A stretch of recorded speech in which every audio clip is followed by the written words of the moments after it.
ตานี้จีสังกัดออนแบบนะขมิ้นระบอบมีนดำไหลสมใบแต่มวยโยเนี่ยเรือเอ็ดใจหมกติดหายเนี่ยนาเอ็นโจหมกบองเช้าขยมกรอนแต่โจหมกประโมลเอ็ดใจเตมือจ่อเล่นเว้งอักฝะกันหลักแค่นี้ไอ้เหมือนตอนติ้งบาเรย์อ่อยไอ้มวยกันจับพองหินลุยโจหมกติดชื่ออัดถ่ายหนึ่งอ่อยเกบอกไอ้เจ๊งกลุ่มไอ้บองเช้ามือจ่อแค่นี้ขยมปิดจีรบลุยเหมือนบานซอยังไม่ได้บัดไงนี้ขยมไอ้รบบานระบอบมีนดำไหลมวยไงไอ้ขยมหนึ่งยกลุยหมกอ่อยบองโยปรมเตเนื้อแต่จ้องรบระบอบมีนดำไหลติดบ้านไอ้หนึ่งจุยเอง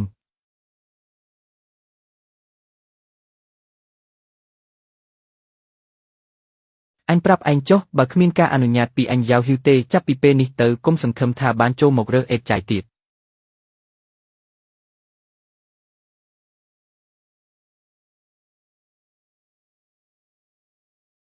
ดอกตึกสดดำไหลมวยกะ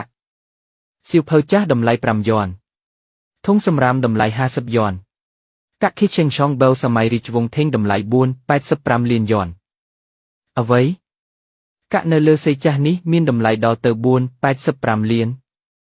พในขวะระบบขยมมันเติมแต่อาจเมื่อเคยระบบปนเตแทนเตียงตัวบานสมรรถภาพเมื่อทะลุติดพองประเทศเยียงตาเนี่ยบานเคยกอดเตประเทศเยียงกอดกรอนแต่จีมนุษย์ปีมันเนี่ยปนเนาะตากอดอาจุกเนี่ยโดยระเบียบนากุมสตับกอดนิเยบเด็บด่าไอขยมปัจจุบันเคยแมนในนะป่านเนี่ยอาจรกอดเคยขยมหนึ่งอ่อยเนี่ย10,000เนื้อช่างไงดอเจืองเมกแต่เนื้อจมพูมุกเนี่ยเนื้อจมพูมุกเนี่ยกุมนิเยบเด็บด่าประยับเจงเตอเนี่ยเจงเตอฮัม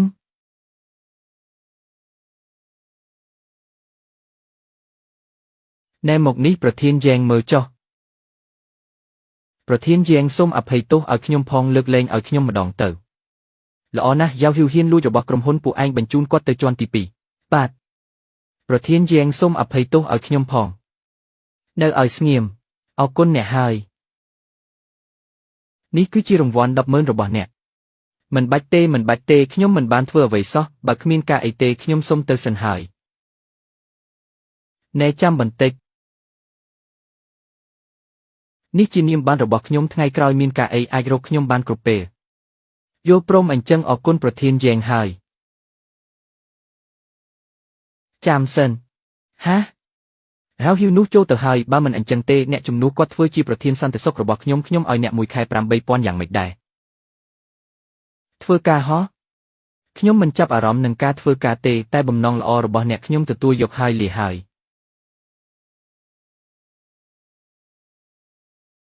มนุษย์มันเนี่ยนี่กูเอาจับอารมณ์นะซิวซ่งบองพังตรลบหมกเวงไฮระบบได้โปรโมบ้านเนตีนี้แต่งออเมอร์เตอโอเคฮอตเหนื่อยไฮซิวซ่งมันนึกสมันทาเนกุมโนสำรามมีนระบบมีนดำไหลจานแบบนี้ซอแล้วมองปราบในติบมือระบบขนมกันไหลเอ็กใจโตระบบขยมมาดองตีดเกจ้าดำไหลมวยรอยย้อนระบบปราบมนุษย์ทมปรารุ่ยดำไหลโซนย้อนประอบกาสรอบมีสมัยทรงดำไหลใบเลียนย้อนว้าวมันนึกสมันซอกขนมกุมโนสำรามปิดจิมีนระบบละอแมงประอบประให้มวยใบเลียนปกรุมเตียงระบบขยมมวยนิตีดสมาหนึ่งเรือเอ็ดใจปนมันจีดไฮเยสประยับโรคห้างลุวัตถุโบราณลุวิเจนสัน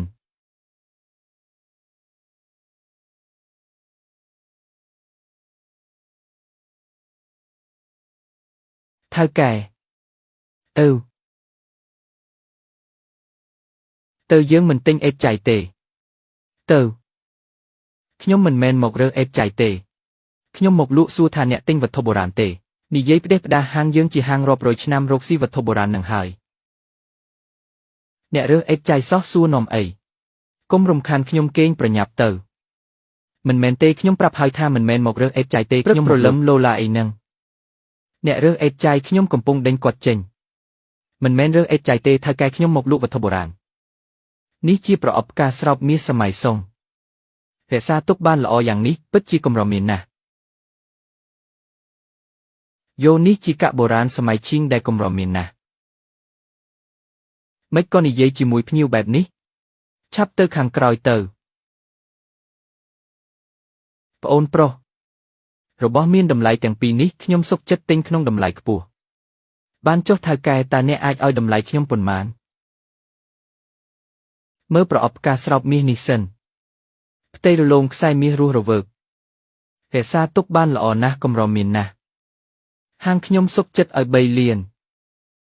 មើលទៅលោកតានេះស្មោះត្រង់ណាស់តម្លៃដូចនឹងភ្នែកទិព្វដែរចំណែកកាក់នេះវិញនេះជាកាក់ Kitchen Chong Bao ចំនួនរាជវង្សថេងឈ្មោះឆ្នាំនេះមានតែ1ខែប៉ុណ្ណោះរួចក៏បដូរទៅជាថងសេចំនួនដែលនៅសល់គឺកម្រណាស់នេះជារបស់ល្អបំផុតខ្ញុំសុខចិត្តឲ្យ5លានសរុប8លានឯងគិតយ៉ាងម៉េចដែរកាក់នេះគាត់ឲ្យច្រើនជាងភ្នែកទិព្វប្រាប់150000បានថៅកែយុទ្ធធម៌សម្រាប់អ្នកទាំងអស់គ្នាយល់ព្រមមើលទៅយុវជននេះយល់ដឹងច្រើនណាស់ពិតជាមិនអាចវិតម្លៃមនុស្សតាមរូបរាងមែនជាមនុស្សមានទេពកោសល្យខ្ញុំត្រូវរកវិធីយកគាត់មកធ្វើជាកូនសិស្សល្អប្អូនប្រុសនិយាយត្រង់ខ្ញុំនឹងផ្ទេរប្រាក់ឲ្យឯងឥឡូវនេះទទួលបានប្រាក់8លានយ៉ន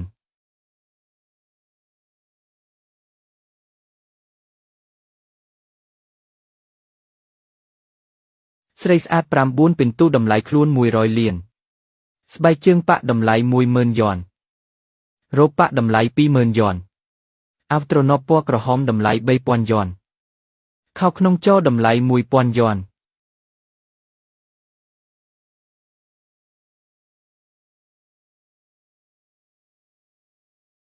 របស់អត់ប្រយោជន៍ចេញទៅ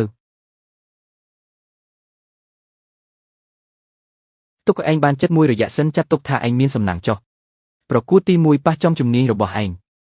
បន្ទាប់មកខ្ញុំនឹងវាយឯងឲ្យរើសធ្មេញមិនតាន់ការប្រកួតទី2រំងាស់ស៊ុបពេលវេលាគឺធូបមួយសរសៃ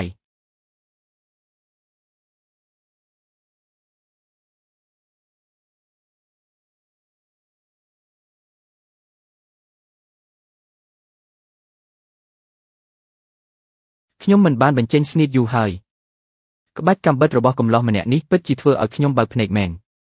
ប្រហែលជាហាត់ក្បាច់នេះតាំងពីកើតមកម្លេះខ្ញុំទទួលស្គាល់ក្បាច់កាំបិតរបស់ឯងគ្មានអ្នកណាអាចប្រៀបបានទេតែគួរឲ្យស្ដាយបន្ទាប់មកឯងនឹងមិនមានសំណាងបែបនេះទៀតទេមនុស្សនេះមានប្រវត្តិយ៉ាងម៉េចមើលទៅមិនងាយទប់ទល់ទេខ្វល់ពីប្រវត្តិគាត់ធ្វើអី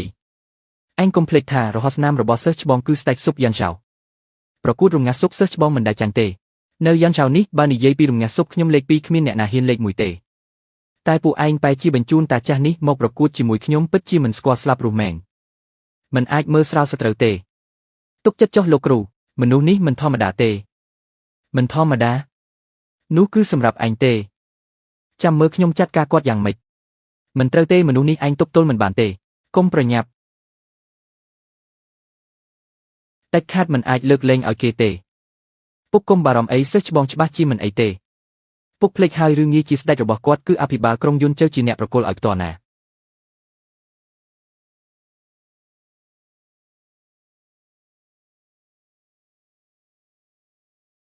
ខ្ញុំនឹកឃើញហើយគេគឺយ៉ាងធីគេហាត់បានក្បាច់គុណដ៏អស្ចារ្យមួយធ្លាប់ប្រើកម្លាំងធាតុដើម្បីរងាស់ស៊ុបមិនដែលចាញ់ទេតែជ័យជំនះរបស់គេមិនសូវល្អមើលទេគេចូលចិត្តលេងខូចពេលប្រកួតប្រើកម្លាំងធាតុធ្វើបាបគេមនុស្សធម្មតាមើលមិនដឹងទេចុះមិនក៏មនុស្សនេះអាក្រក់ម្ល៉េះ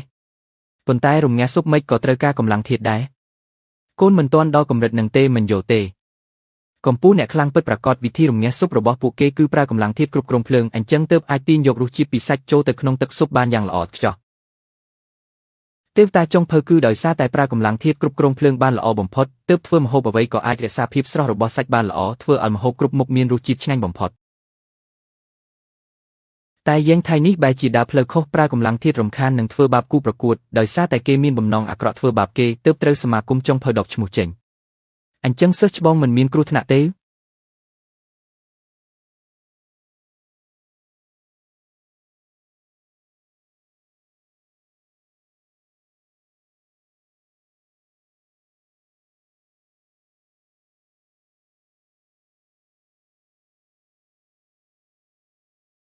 ថ្មមួយដុំនេះមានសម្បកសាច់ទោះបីជាផ្ទៃខាងលើមានពណ៌ស្វាយស្រាលក៏ដោយប៉ុន្តែវាមានសភាពប្រញ៉ៃពិបាកនឹងមានត្បូងនៅខាងក្នុងណាថ្មមិនទាន់បានពុះផងមិនទាន់ដឹងថាអ្នកណាឈ្នះអ្នកណាចាញ់នោះទេប្អូនស្រីរស់សេខំប្រឹងក៏គ្មានប្រយោជន៍ដែរនាងត្រូវតែមកកំដរក្រេះខ្ញុំហើយ មើលឆាប់ឡើងថ្មពុះចេញហើយអស់ចាណាពិតជាកម្រមានណាស់នេះជាប្រភេទទឹកកកទឹកល្អស្ទើរតែគ្មានស្នាមប្រេះគឺមានទាំងសោភ័ណភាពនិងកម្រមានលោកពិតជាអាចពុះចេញត្បូងមែនលោកពិតជាពូកែណាស់ត្បូងធំបែបនេះយ៉ាងហោចណាស់ក៏មានតម្លៃ20លានដែរមែនទេមែនហើយបងប្រុសពិតជាទេវតាមែនលោកជេងតើអាចលក់ត្បូងនេះឲ្យខ្ញុំបានទេខ្ញុំសុខចិត្តឲ្យ20លានលោកត្រូវសួរគាត់សិន20លានទោះបីជាខ្ពស់ប៉ុន្តែនៅតែទាបជាងតម្លៃដែលភ្នែកទេវតាបានឲ្យខ្ញុំឲ្យ22លានលក់ឲ្យខ្ញុំមកខ្ញុំឲ្យ25លានត្បូងធំបែបនេះអាចធ្វើគ្រឿងអលង្ការនិងគ្រឿងតាំងលម្អបានច្រើនច្បាស់ជាចំណេញខ្ញុំឲ្យ30លានកន្លែងយើងកំពុងត្រូវការធម្មតាមួយដុំសម្រាប់តាំងក្នុងហាងបើលោកលក់វាឲ្យខ្ញុំថ្ងៃក្រោយថ្មនៅទីនេះខ្ញុំនឹងឲ្យលោកជ្រើសរើសមុនគេមិននឹកស្មានថាតម្លៃនេះនៅតែត្រូវគេដេញថ្លៃឡើង30លានគឺលើសពីតម្លៃដែលបានប៉ាន់ស្មានទៅហើយបានថៅកែយ៉ាងខ្ញុំលក់ឲ្យលោកអាល្អិតមិនក៏ឯងអាចរើសបានថ្មល្អយ៉ាងនេះឯងច្បាស់ជាលួចបន្លំហើយខ្ញុំលួចបន្លំបងប្រុសខ្ញុំរើសថ្មពីគំនោថ្មធម្មតាទេហើយនេះជាលើកទី1របស់ខ្ញុំតើលោកមិនហ៊ានចាញ់ទេលោកគ្រូចៅលោកអគ្គនាយកចៅលោកមិនហ៊ានចាញ់ទេដឹងនរណាថាខ្ញុំមិនហ៊ានចាញ់យើងនៅសល់ថ្មមួយដុំទៀតមិនទាន់កាត់ខ្ញុំមិនអាចចាញ់គេទេត្រូវហើយមួយដុំនេះរបស់យើងច្បាស់ជាត្បូងទឹមគុណភាពខ្ពស់បំផុត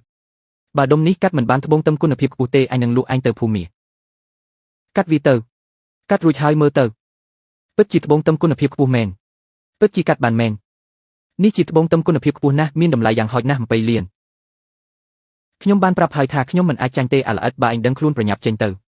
បានថ្ងៃនេះខ្ញុំនឹងធ្វើឲ្យលោកចាញ់ដោយអស់ចិត្តកុំអួតពេកដុំអំបញ្ញមិញគ្រាន់តែជាសំណាងរបស់ឯងទេតំបន់ធម្មតាមិនអាចមានត្បូងគុណភាពខ្ពស់ពីរដុំទេតើនេះបានទេនិយាយអីនឹងមនុស្សប្រុសមិនអាចនិយាយថាមិនបានទេមកកាត់ឲ្យគេកាត់ហើយម្នាក់នេះទោះបីជាពូកែតែមិនអាចសំណាងល្អពីរដងជាប់គ្នាទេមែនហើយតំបន់ធម្មតាអាចកាត់បានថ្មតម្លៃរាប់សិបលានគឺកម្រណាស់ទៅហើយមិនក៏អាចកាត់បានទៀតលើកនេះប្រហែលជាលោកអគ្គនាយកយកឈ្នះហើយកាត់រួចហើយមិននឹកស្មានថាជាត្បូងមរកប្រភេទកញ្ចក់ពណ៌បៃតងអធិរាជពេញមួយដុំសោះស្អីគេមិនអាចទៅរួចទេព្រះឲ្យនេះជាកូនប្រុសរបស់ព្រះហើយត្បូងមរកប្រភេទកញ្ចក់ពណ៌បៃតងអធិរាជពេញមួយដុំធំបែបនេះមានតម្លៃជាងត្បូងចម្រុះពណ៌អំបញ្ញមិញទៅទៀតមែនហើយខាងក្នុងគ្មានស្នាមប្រេះគ្មានកបាសថ្លាដូចកញ្ចក់ពណ៌មរកស្រស់ស្អាតស្មើគ្នាស្ទើរតែពេញមួយដុំថ្មនេះមានតម្លៃយ៉ាងហោចណាស់50លានខ្ញុំក៏ជាអ្នកប្រម៉ូទិញដ៏ល្បីម្នាក់នៅក្នុងទីក្រុងដែលចំណាយ50លានទិញត្បូងមរកមួយដុំលើកនេះមែនហើយពិតជាអស្ចារ្យមែនលោកចៅរបស់ដែលលក់នៅក្នុងហាងលោកគ្រូសុខខ្ញុំរកបានគោលដៅតូចមួយលឿនណាស់ដូចជាសុបិនអញ្ចឹងបានហើយលោកចៅកុំអង្គុយនៅទីនេះទៀតហ៊ានភ្នាល់ហ៊ានសងលឿនឡើងដល់ពេលត្រូវធ្វើតាមសន្យាហើយខ្ញុំមិនសុខចិត្តទេលោកចៅនិយាយរឿងរកស៊ីអ្នកលេងខូចបែបនេះថ្ងៃក្រោយនរណាហ៊ានរកស៊ីជាមួយគ្រូសាចៅទៀតអញហ៊ានភ្នាល់ជាមួយខ្ញុំម្ដងទៀតទេបើខ្ញុំឈ្នះយើងទូទាត់គ្នាបើខ្ញុំចាញ់ខ្ញុំនឹងឲ្យអញ10លានទៀតភ្នាល់អីខ្ញុំក៏ចេះមើលគំនូរអសោបចង់ដែរអញហ៊ានភ្នាល់មើលគំនូរអសោបចង់ជាមួយខ្ញុំទេខ្ញុំមិនជឿថាអញនៅតែអាចធ្វើបានទេពួកយើងឈ្នះហើយមិនបាច់ភ្នាល់ជាមួយគាត់ទេអូមិនអីទេមើលទៅភ្នែកទិព្វរបស់ខ្ញុំអាចមើលឃើញតម្លៃនិងភាពពិតប្រាកដនៃវត្ថុទាំងអស់អញ្ចឹងគាត់ប្រកួតអីជាមួយខ្ញុំក៏ចាញ់ដែរមិនដែលឃើញអ្នកណាប្រញាប់ឲ្យលុយគេបែបនេះទេបានប្រកួតអីក្នុងហាងអ្នកណាមានគំនូរអសោបចង់យកមួយផ្ទាំងមកយើងទាំងពីរអ្នកមើលខ្ញុំមិនជឿថាគាត់នៅតែអាចធ្វើបានទេហាងខ្ញុំទើបតែទិញបានគំនូរអសោបចង់មួយផ្ទាំងឥឡូវយកមកឲ្យអ្នកទាំងពីរជួយមើលអ្នកទាំងអស់គ្នាគំនូរនេះខ្ញុំទិញពីមិត្តភក្តិម្នាក់ក្នុងតម្លៃ30លានជាស្នាដៃរបស់ Thang Bohu ដែលជាកម្ពុជាអ្នកប្រាជ្ញទាំង4នៅ Jeng Nen សូមអ្នកទាំងពីរជួយមើលផងអស្ចារ្យណាស់គំនូរមួយផ្ទាំងតម្លៃ30លានពិភពលោកអ្នកមានពិតជាអស្ចារ្យមែនថៅកែយ៉ាវចំណាយ30លានទិញមិននឹងអាចខ្លាំងខ្លាយទៅមើលចុះគាត់មិនហ៊ានដើរទៅមុខផងខ្ញុំគិតថាគាត់ប្រហែលជាមិនយល់ពីគំនូរអសរចំតតែសោះគាត់ភ្នាល់ថ្មបាញ់មិញគឺសំណាងអិតមិនហើយកំឡោះមិនចូលមកមើលចិត្តទេគិតចង់បោះបង់ហើយមែនទេអ្នកណាថាការវិតម្លៃគំនូរតតែមើលចិត្តនោះពេលនេះខ្ញុំអាចមើលដឹងពីការពិតនឹងខ្លាំងខ្លាយហើយអញក្រអឹតក្រទុំពេកហើយអំបញ្ញមិញភ្នាល់ថ្មគឺអញសំណាងល្អទេការវិតម្លៃគំនូរនេះអញច្បាស់ជាចាញ់ហើយលីនហ្វឹងលោកគួរតែចូលមកមើលចិត្តបន្តិចទៅភាពពិតនឹងខ្លាំងខ្លាយនៃគំនូរនេះច្រើនតែស្ថិតនៅត្រង់ចំណុចល្អិតអាយ៉ាមិនបាច់ទេពេលនេះខ្ញុំអាចប្រាប់ថៅកែចៅពីលទ្ធផលនៃការវិតម្លៃរបស់ខ្ញុំបានហើយមិនបាច់ទេខ្ញុំនិយាយមុនគំនូរនេះគឺជាស្នាដៃពិតរបស់Thang Bohuមិនខានហឹមលោកប្រកាសទេថាវាជារបស់ពិតហឹមលើកនេះអញច្បាស់ជាចាញ់មិនខានសូមអ្នកទាំងអស់គ្នាមើលក្រដាសគំនូរនេះគឺជាក្រដាសសៀនពិសេសក្នុងរជ្ជកាលហុងជឿនៃរាជវង្សមីងទឹកខ្មៅគឺជាទឹកខ្មៅចុះស្រល់ដែលThang Yinតែងតែប្រើបច្ចេកទេសគូររូបស្លឹកផ្កាអ័រគីដេនៅលើសម្លៀកបំពាក់នារីគឺស្ទាត់ជំនាញស្របតាមស្ទីលគំនូររបស់Thang Bohuទាំងស្រុងការសរសេរអក្សរThang Yinជាប់គ្នាគឺដូចគ្នាបេះបិទទៅនឹងស្នាដៃពិតដែលរក្សាទុកក្នុងសាមន្ទីរពិតជាដូចគ្នានឹងសាមន្ទីរមែននេះជារបស់ពិតប្រាកដណាស់កំឡោះឆាប់សារភាពកំហុសទៅខ្ញុំចៅម៉ូរ៉េនជាមនុស្សចិត្តទូលាយអាចលើកលែងឲ្យអញម្ដងបើតាមខ្ញុំនិយាយគំនូរនេះគឺជារបស់ខ្លាំងខ្លាយស្អីគេ លោកគួរតែមើលឲ្យបានច្បាស់ម្ដងទៀតតើគំនូរនេះអាចជារបស់คล้ายៗបានយ៉ាងម៉េចកំឡោះខ្ញុំប្រាប់ឯងហើយថាការវិតម្លៃគំនូរគឺជាចំណេះដឹងដ៏ជ្រាលជ្រៅពេលនេះឯងលុតជង្គង់ក្រាបសំពះសូមធ្វើជាសិស្សទៅថ្ងៃណាមួយខ្ញុំអាចបង្រៀនឯងបាននិយាយច្រើនជាមួយវាធ្វើអីបើឯងថាគំនូរនេះជារបស់คล้ายៗចុះឯងសាកនិយាយមើលคล้ายៗត្រង់ណាអ្នកទាំងអស់គ្នាមើលត្រានៃគំនូរនេះអក្សររូរបស់លីវរូជូស៊ីនេះស្រទាប់ខាងក្រៅមានរាងជ្រុងពេកចំណែកឯត្រារបស់ທາງពហុជាទូទៅនៅត្រង់នេះនឹងមានរាងមូលបន្តិចនោះទើបជាស្ទីលឆ្លាក់ត្រារបស់ທາງពហុស្អីគេជារបស់คล้ายៗសម័យរាជវង្សគេថារូបគំនូរនេះជារបស់คล้ายៗពីបុរាណអញ្ចឹងសំហេតុផលហើយថាហេតុអីក្រដាសនិងទឹកខ្មៅជារបស់សម័យរាជវង្សមីងយ៉ាងម៉េចហើយគេនិយាយពិតមែនអត់គំនូរនឹងត្រានេះដូចជាមានបញ្ហាបន្តិចមិញនេះខ្ញុំឃើញតែទឹកខ្មៅនិងក្រដាសជារបស់សម័យរាជវង្សមីងខ្ញុំមិនបានមើលឲ្យច្បាស់ទេអ៊ីអាកំហូចខ្ញុំចំណាយលុយច្រើនម្លេះជួលឯងមកធ្វើអីខ្ញុំចំណាយលុយ30លានទិញបានរបស់คล้ายៗពីបុរាណមួយអូយខ្ញុំពិតជាខ្វាក់ភ្នែកមែនអូយថៅកែយ៉ាវកុំទាន់ឲ្យខូចចិត្តពេកខ្ញុំត្រូវអបអរសាទរលោកទៀតផងស្អីគេខ្ញុំគិតថាខ្ញុំមិនដែលធ្វើអីខុសចំពោះឯងទេឯងមិនបាច់ជន់ពន្លិចខ្ញុំទេថៅកែយ៉ាវកុំទាន់អល់ភ័យស្រទាប់ខាងក្រៅនេះទោះបីជារបស់คล้ายៗប៉ុន្តែស្រទាប់ខាងក្នុងជារបស់ពិតប្រាកដមានស្រទាប់ខាងក្នុងទៀតឯងនិយាយផ្ដេសផ្ដាសហើយខ្ញុំមិនដែលឃើញគំនូរដែលមានការរៀបចំពីស្រទាប់ទេបើមិនជឿលោកអាចបើកវាមើលទៅដល់ពេលនោះនឹងដឹងច្បាស់ហើយនិយាយផ្ដេសផ្ដាសគំនូរបុរាណបែបនេះមិននឹងអាចមានពីស្រទាប់ហើយបើបើកទៅខូចគំនូរខូចខាតតើឯងអាចទទួលខុសត្រូវបានទេយ៉ាងណាក៏ដោយឥឡូវវាជារបស់คล้ายៗទៅហើយមិនប្រកាសថាបើកទៅអាចឃើញរបស់ពិតក៏ថាបានខ្ញុំមិនជឿទេឯងហ៊ានភ្នាល់ម្ដងទៀតអត់បើបើកទៅគ្មានគំនូរពីស្រទាប់មិនត្រឹមតែឲ្យខ្ញុំ20លានទេថែមទាំងត្រូវលុតជង្គង់សុំទោសហើយខ្ញុំថាបាទៀតហៅខេលោកកុំហួសហេតុពេកបានតើថៅកែយ៉ាវខ្ញុំអាចភ្នាល់ជាមួយលោកប៉ុន្តែបើលោកចាញ់លោកត្រូវលុតជង្គង់សុំទោសថៅកែយ៉ែងហើយត្រូវហៅគាត់ថាម៉ាក់ថ្ងៃក្រោយគ្រូសាឆៅឃើញគ្រូសាយ៉ែងត្រូវតែដាវៀងខ្ញុំគ្មានកូនប្រុសធំបែបនេះទេឬក៏ហៅថាលោកយាយក៏បានអាល្អិតឯងគ្មានផ្លូវឈ្នះទេថៅកែយ៉ាវលោកបើកឲ្យគេមើលទៅបើគ្មានភ្នាល់ធំម្លេះខ្ញុំមិនអាចចាញ់ទេនិយាយធំមានអីអស្ចារ្យទៅល្អខ្ញុំហែកពិតឬคล้ายច្បាស់ជាខាតធំហើយមែនហើយ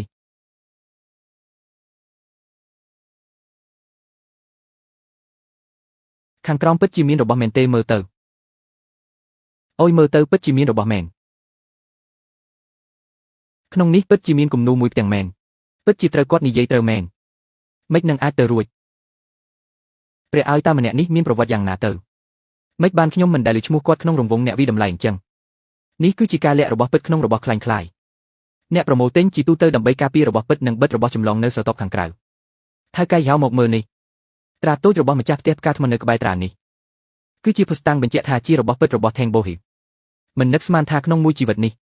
ខ្ញុំនៅតែអាចឃើញបច្ចេកទេសបែបនេះគំនូរពិតនេះរក្សាបានយ៉ាងល្អឥតខ្ចោះមានសោភ័ណភាពណាស់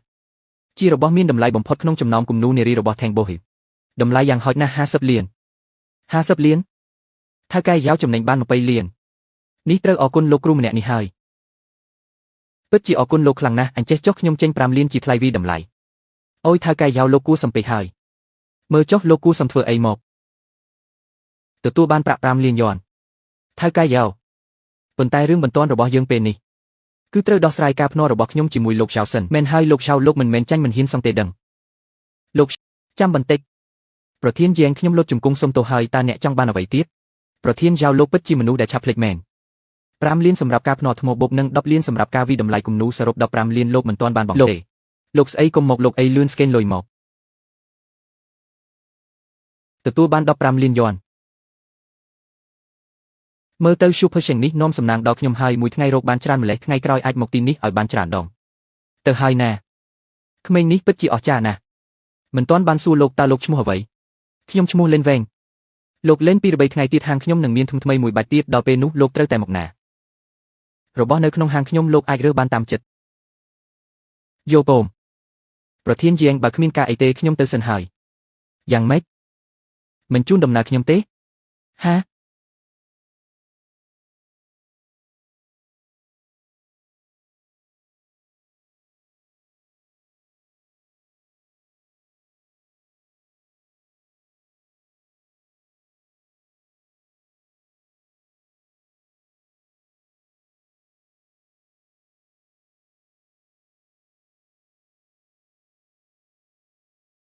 ខ្ញុំក៏បានជូនអ្នកមកដល់ហើយបើគ្មានការអីទេខ្ញុំទៅសិនហើយ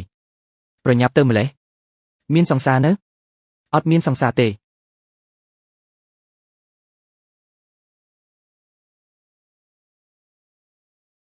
លោកលេងខ្ញុំស្អាត ខ្ញុំនឹងផ្ដល់ឱកាសឲ្យអ្នកមកធ្វើការនៅក្រុមហ៊ុនរបស់ខ្ញុំប្រាក់ខែរាប់សិបលានតើអ្នកធ្វើទេ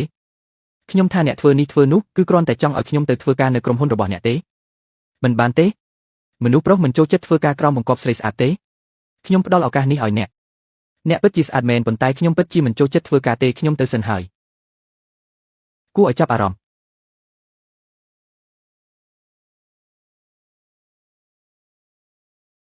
អាឡូអគ្គនាយកយាងការដេញថ្លៃ Using ទើបតែផ្ញើការអញ្ជើញមកការដេញថ្លៃរបស់ពួកគេនៅសប្តាហ៍ក្រោយសួរថាតើអ្នកអាចចូលរួមបានទេ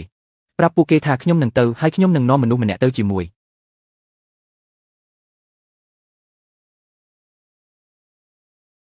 គេថាស្រីជាខ្លាជួបហើយត្រូវតែគេចេញមិនខុសតតែសោះទោះបីជា10លាននេះពីមុនខ្ញុំមិនហ៊ានសំបីតែគិតប៉ុន្តែឥឡូវនេះខ្ញុំមានភ្នែកទិព្វហើយតើនរណានៅចង់ធ្វើការទៀតពិតមែន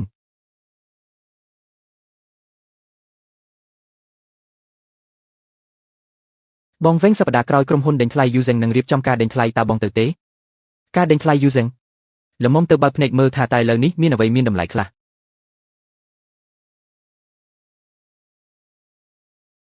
អុយវត្ថុបុរាណរបស់ខ្ញុំអ្នកហ៊ានបុកវាបែកបំណែកប៉ូស៊ីឡែនពណ៌ខៀវនិងសិប្បកម្មទំនើបតម្លៃ10យន្តទាំងនេះសុទ្ធតែជាសិប្បកម្មទំនើបលែនវែងរ៉ាវហ៊ីវអាខ្វាក់មួយចំហៀងលើកមុនធ្វើឲ្យខ្ញុំបាត់បង់ការងារជាប្រធានសន្តិសុខថ្ងៃនេះមកបុកប៉ូស៊ីឡែនពណ៌ខៀវនិង200លានក្នុងនេះពិតជាមានរបស់ពិតមែនថែមទាំងជារបស់មានតម្លៃ200លានទៀតអាអ្នករើសអេតចាយធ្វើឲ្យអញបាត់បង់ការងារចាំមើលអញមិនសម្លាប់ឯងចៅហ៊ូនេះធ្វើរឿងបោកប្រាស់ប្រហែលជាមិនដឹងថារបស់ដែលខ្លួនយកមកមានរបស់ពិតទេអីយ៉ានេះអញគិតចង់បានលុយប៉ុន្មានលើកមុនអញរីកាពីអញប្រាប់ប្រធានជាងគាត់ឲ្យអញ100000យកលុយនោះមកឲ្យអញវិញមកថ្ងៃនេះអញនឹងឲ្យអញទៅខ្ញុំមិនបានយកលុយ100000នោះទេដឹងអត់ឥឡូវខ្ញុំមានតែ5000ទេយកក៏យកទៅមិនយកខ្ញុំប្តឹងប៉ូលីសហើយ5000ក៏5000យកលុយមកអញរាប់មើលទៅចាត់ទុកថាអញឆ្លាតកុំឲ្យអញឃើញអញទៀតឯសោះអីយ៉ាថ្ងៃនេះមានសំណាងធំអីហ្នឹងរើបានរបស់មានតម្លៃបែបនេះខ្ញុំគួរតែទៅកន្លែងដេញថ្លៃយីឆាងមិនដឹងជាអាចដេញថ្លៃបានតម្លៃខ្ពស់ជាងនេះទេលោកលីនសូមស្វាគមន៍ដែលលោកជ្រើសរើសកន្លែងដេញថ្លៃយីឆាងរបស់យើងដើម្បីដេញថ្លៃរបស់លោកប៉ុន្តែខ្ញុំក៏ត្រូវប្រាប់លោកមុនដែរកន្លែងដេញថ្លៃយីឆាងរបស់យើងក្នុងនាមជាកន្លែងដេញថ្លៃកម្ពុជាគឺមិនដេញថ្លៃរបស់ដែលមានតម្លៃទាបជាមួយលានទេសង្ឃឹមថាលោកយកគឺពិតជាខ្ពស់មែនខ្ញុំដឹងហើយមនុស្សនេះស្លៀកពាក់កំសត់ម្លេះមើលទៅមិនមែនជាអ្នកមានទេគឺគ្រាន់តែជាអ្នកអត់របស់តែធ្វើជាមានលោកលីនបើលោកគ្មានការអីទេខ្ញុំមិនជូនដំណើរទេអេចាំបន្តិចអ្នកគ្រប់គ្រងវូខ្ញុំគ្រាន់តែចង់សួរថាតើវត្ថុប្រភេទណាដែលត្រូវដេញថ្លៃនៅទីនេះដើម្បីក្លាយជាវត្ថុចុងក្រោយរបស់ក្រុមហ៊ុនដេញថ្លៃ Using របស់យើងលោកលិនប្រហែលជាមិនដែលចូលរួមក្នុងការដេញថ្លៃ Using របស់យើងទេដើម្បីក្លាយជាវត្ថុចុងក្រោយសម្រាប់ការដេញថ្លៃយ៉ាងហោចណាស់វាត្រូវតែជាវត្ថុមានតម្លៃរាប់សិបលានពិតណាស់លោកលិនមិនសូវមានបទពិសោធន៍ជាមួយទំនិញក្នុងតម្លៃនេះទេខ្ញុំបានលើបែបនេះថាប្រសិនបើវត្ថុដេញថ្លៃមានតម្លៃជាង10លានគេអាចក្លាយជាអ្នកប្រើប្រាស់ Black Code Web របស់ Using របស់យើងហើយអាចយល់ពីព័ត៌មានលម្អិតនៃវត្ថុដេញថ្លៃទាំងអស់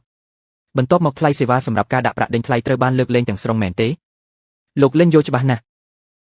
ទោះជាយ៉ាងណាក៏ដោយដើម្បីក្លាយជាអ្នកប្រើប្រាស់ Black Code Web របស់យើងអ្នកត្រូវតែផ្ដល់វត្ថុដេញថ្លៃដែលមានតម្លៃយ៉ាងហោចណាស់50លានហើយកាត់ Black Code សម្រាប់អ្នកប្រើប្រាស់ Black Code មានកំណត់ពេលវេលាមិនលើសពី1ឆ្នាំគ្មាននរណាម្នាក់នៅក្នុងក្រុមរបស់យើងកាន់កាត់ Black Code Web លើសពី2ឆ្នាំជាប់គ្នាទេនោះក៏ព្រោះតែអ្នកមិនទាន់បានជួបខ្ញុំលោកលិនបើគ្មានការអីទេខ្ញុំមិនខាត់អ្នកទេអូអ្នកគ្រប់គ្រងវូកំពុងព្យាយាមដេញខ្ញុំចេញទេអាកប្បកិរិយារបស់យូខឹងរបស់យើងគឺល្អណាស់គ្រាន់តែថាសួរយូហើយមិនបានយកអីមកទេជើងទម្រលង្ហិនមុខសត្វរាជវង្សឆៅខាងលិចមើលចុះនេះជាជើងទម្រលង្ហិនមុខសត្វរាជវង្សឆៅខាងលិចមែនទេលោកលេងតើខ្ញុំអាចមើលវាបានទេពិតប្រាកដណាស់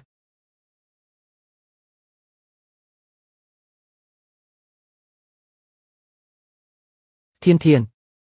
ហានេះជាកាតវេបផ្ទាល់ខ្លួនរបស់ខ្ញុំលោកលីនសូមអញ្ជើញមកបន្ទប់របស់ខ្ញុំនឹងពន្យល់អ្នកឲ្យបានច្បាស់ថាតើកាតនេះប្រើដោយរបៀបណាអ្នកគ្រប់គ្រងវូខ្ញុំនៅមានការងារត្រូវធ្វើសុំទោសផងលោកលីនអ្នកអាចធ្វើវានៅក្នុងការិយាល័យក៏បានដែរ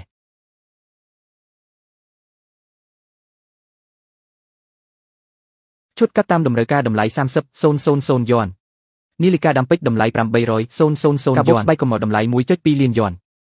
អ្នកដែលមកថ្ងៃនេះសុទ្ធតែជាអ្នកមានមិនដឹងថារបស់ខ្ញុំអាចលក់បានតម្លៃប៉ុន្មានទេ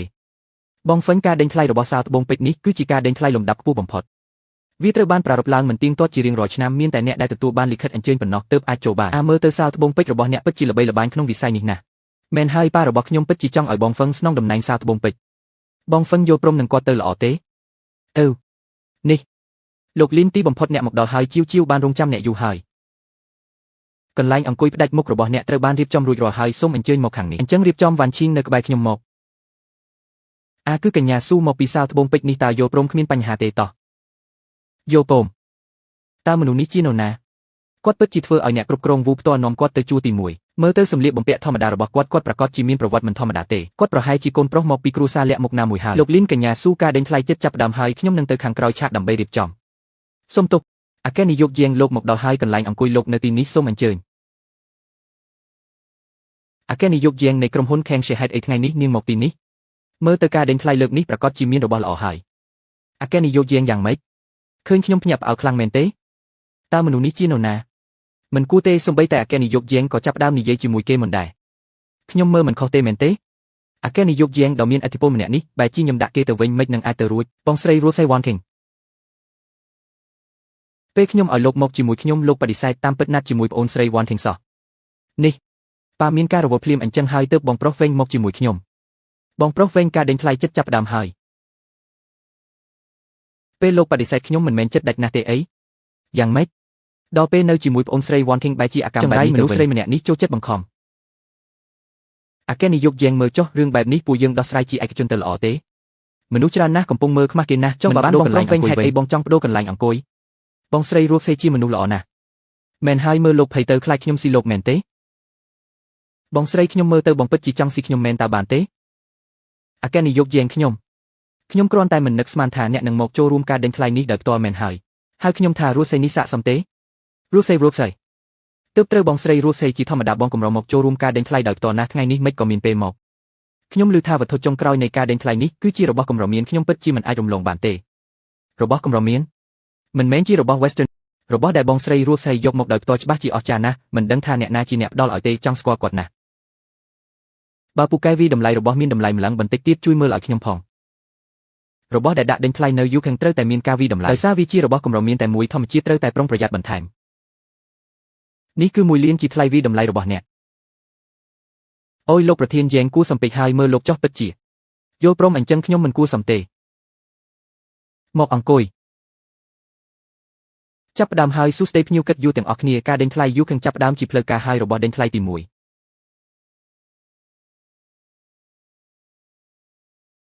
គឺផ្ទាំងគំនូរកសិដ្ឋបាក់សីរាប់រយគោរពសត្វហ្វីនិកគឺធ្វើពីសូត្រគីសេក្នុងរាជវង្សមិញតម្លៃចាប់ផ្ដើមគឺ1លានការដេញថ្លៃម្ដងមិនតិចជា1សែនទេការដេញថ្លៃចាប់ផ្ដើមផ្ទាំងគំនូរកសិដ្ឋបាក់សីរាប់រយគោរពសត្វហ្វីនិកធ្វើពីសូត្រគីសេក្នុងរាជវង្សមិញមានតម្លៃ3លានតម្លៃប៉ាន់ស្មានគឺ3លានបើច្រើនជាងនេះគឺមិនបានទេផ្ទាំងគំនូរសូត្រគីសេក្នុងរាជវង្សមិញនៅតែអាចរក្សាពណ៌ស្រស់ស្អាតបែបនេះខ្ញុំឲ្យតម្លៃ1លាន50ម៉ឺន2លាន50ម៉ឺន2លាន50ម៉ឺនម្ដង2លាន50ម៉ឺន2ដង3លាន50ម៉ឺនបងស្រីរស់សេទុកឲ្យខ្ញុំទៅនៅក្នុងវិជ្ជានុក្រមរបស់ខ្ញុំគ្មានពាក្យថាទុកឲ្យទេឯងចូលចិត្តមែនទេចាំខ្ញុំមើលវាឲ្យឆ្អែតស្អែងបានមែនហ៎អញ្ចឹងខ្ញុំសូមអរគុណបងស្រីរស់សេជំនួសប៉ាខ្ញុំហើយតើមានអ្នកចង់ដេញថ្លៃបន្តទៀតទេ3លាន50ម៉ឺនម្ដង3លាន50ម៉ឺន2ដង3លាន50ម៉ឺន3ដងអបអរសាទរលោកប្រធានយ៉ែងដែលទទួលបានពិតណាស់មិនត្រឹមតែជារបស់ទេមនុស្សដែលខ្ញុំចូលចិត្តក៏ខ្ញុំមិនគិតពីតម្លៃដែរពិតជាអគ្គនាយិកាដែលមានលុយហើយរឹងរូសមែនបន្ទាប់មកគឺជារបស់ដេញថ្លៃទី2កញ្ចក់ផ្កាមាសប្រាក់សម័យសុងប្រើបច្ចេកទេស Pink Show បិទបន្ទះមាសនិងប្រាក់នៅខាងក្រោយកញ្ចក់ជារបស់ដ៏ល្អឯកតម្លៃចាប់ផ្ដើម2លានមួយនេះយ៉ាងម៉េចដែរកញ្ចក់ផ្កាមាសប្រាក់សម័យសុងតម្លៃ5លានរបស់ពិត5លានក្បូរក្បាច់មានលក្ខណៈផុសច្បាស់ទោះបីជាផ្ទៃកញ្ចក់មានស្នាមច្រេះប៉ុន្តែនៅតែមើលទៅបុរាណពិតជាកម្រមានណាស់ចូលចិត្តមួយនេះដែរមិនចាប់អារម្មណ៍ទេពិតជាឆាប់ខឹងឆាប់បាត់មែនចិត្តមនុស្សស្រីខ្ញុំមិនគួរទីច្រើនទេបងហ្វេងតើបងកំពុងនិយាយអ្វីជាមួយបងស្រីរស់ឈូគ្មានអ្វីទេហេតុអ្វីបានជាក្អមស្ពាន់ជើងបីរចនាបថនាសម័យជើខាងលិចរបស់ខ្ញុំនៅមិនទាន់ចេញមកទៀតលោកម្នាក់នេះឲ្យតម្លៃ3លានលោកលេខ14ឲ្យ 4.5 លាន 4.5 លាន3ដងលក់ចេញអបអរសាទរលោកម្នាក់នេះដែលបានដេញថ្លៃបានកញ្ចក់ផ្កាមាសប្រាក់សម័យសុងរបស់យើងអបអរសាទរអ្នកទាំងអស់គ្នាបន្ទាប់មកគឺជារបស់ដេញថ្លៃចុងក្រោយនៃកម្មវិធីនេះក្អមស្ពាន់ជើងបីរចនាបថនាសម័យជើខាងលិច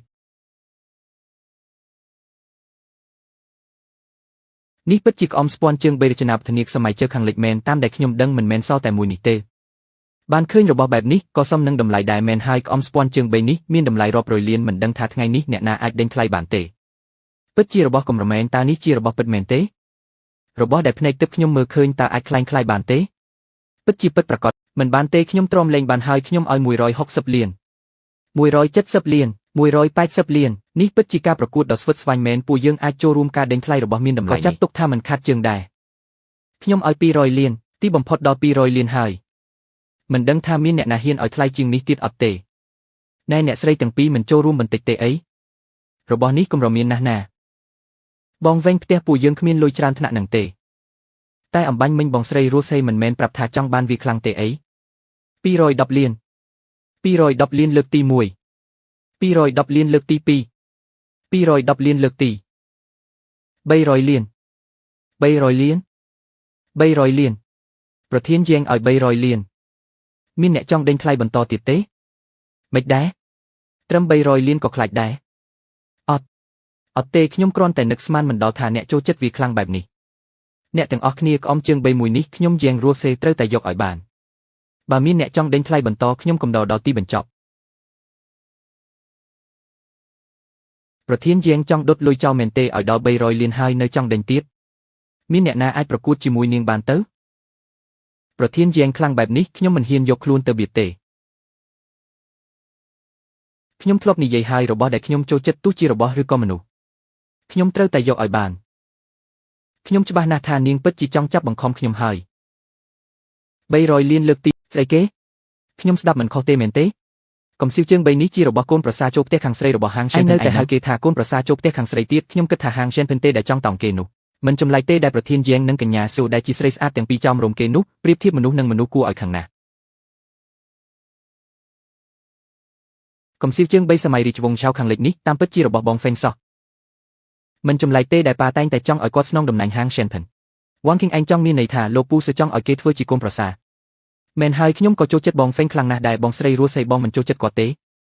ល្អណាស់លេងវិញតើលោកនៅមានរឿងគួរឲ្យភ្ញាក់ផ្អើលប៉ុន្មានទៀតដែលខ្ញុំមិនដឹងកាន់តែបែបនេះខ្ញុំកាន់តែចាប់អារម្មណ៍លោកហើយនឹកស្មានមិនដល់ថាមានថ្ងៃមួយកាត់ធនាគាររបស់ខ្ញុំអាចមានលុយច្រើនយ៉ាងនេះលេខ0ឲ្យច្រើនរហូតដល់រាប់សឹងតែមិនអស់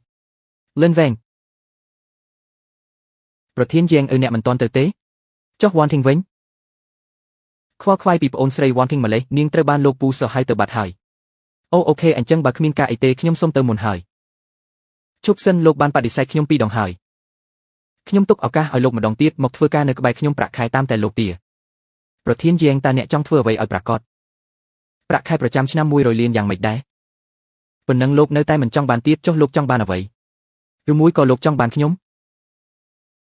លេងធំម្លេះឬមួយក៏នាងពិតជា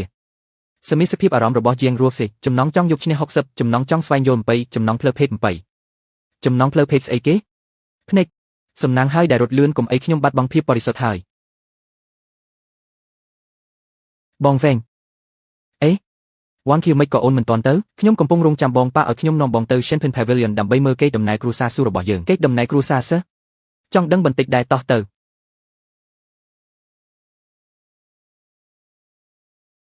មកបោះកងយកវត្ថុបុរាណសុទ្ធតែជារបស់ល្អ10យន់បានកង3បងវិញនេះមើលទៅគួរឲ្យសប្បាយណាស់ខ្ញុំចង់សាកល្បងថៅកែយក20យន់មក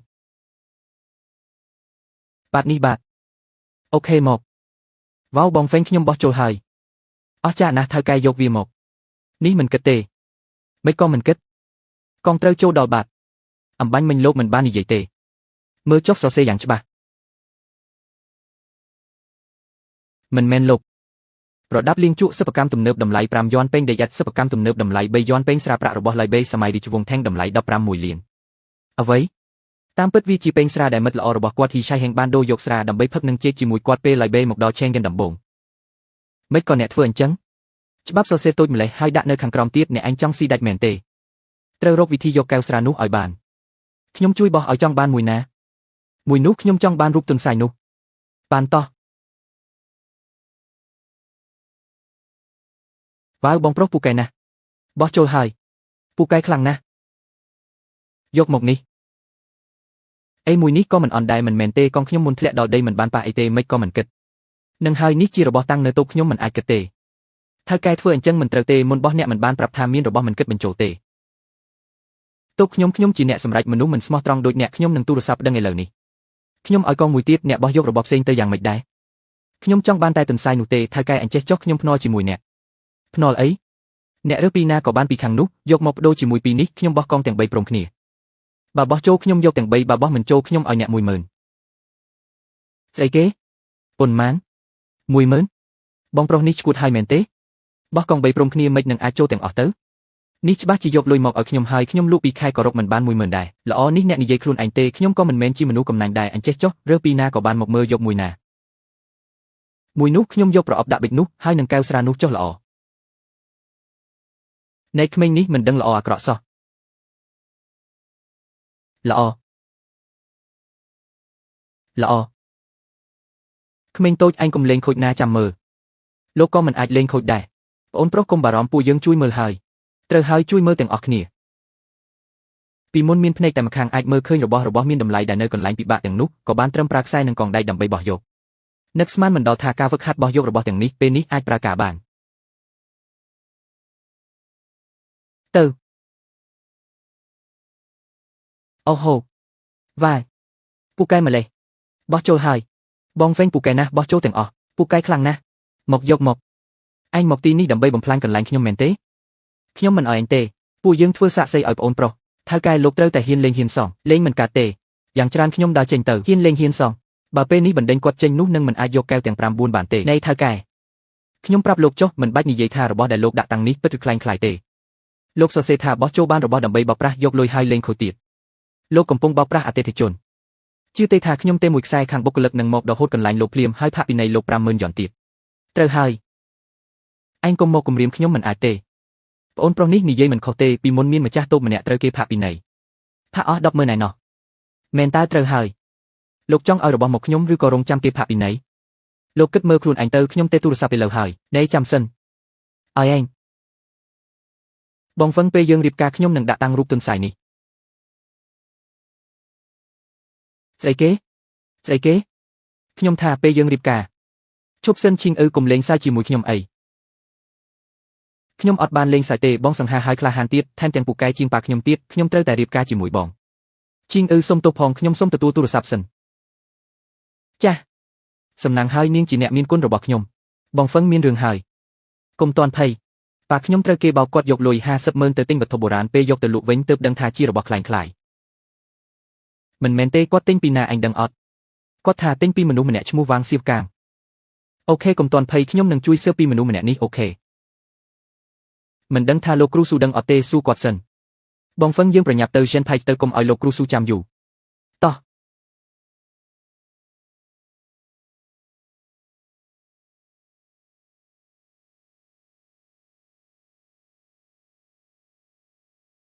ប៉ាខ្ញុំនាំបងវឹងមកហើយសៀវវឹងមកហើយតោះ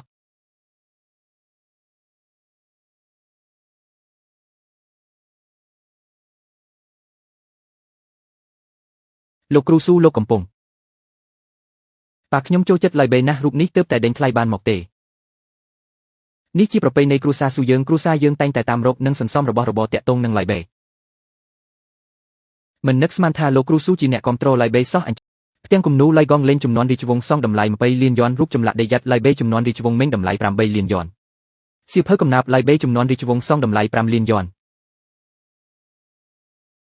អស់ចាមែនសុទ្ធតែជារបស់ពិតហាង Shenpen ពិតជាមិនធម្មតាមែនមិនដឹងថាកែវស្រាឡៃបេរបស់ខ្ញុំអាចលក់បានប៉ុន្មានទេលោកគ្រូស៊ូអំបញ្ញមិញខ្ញុំឃើញលោកកំពុងរៀបចំប្រអប់នេះតើមានអ្វីនៅខាងក្នុងនេះគឺជាកេរដំណែលគ្រួសារឈើរបស់ពួកយើងដូនតាប្រាប់ថាវាមានតម្លៃណាស់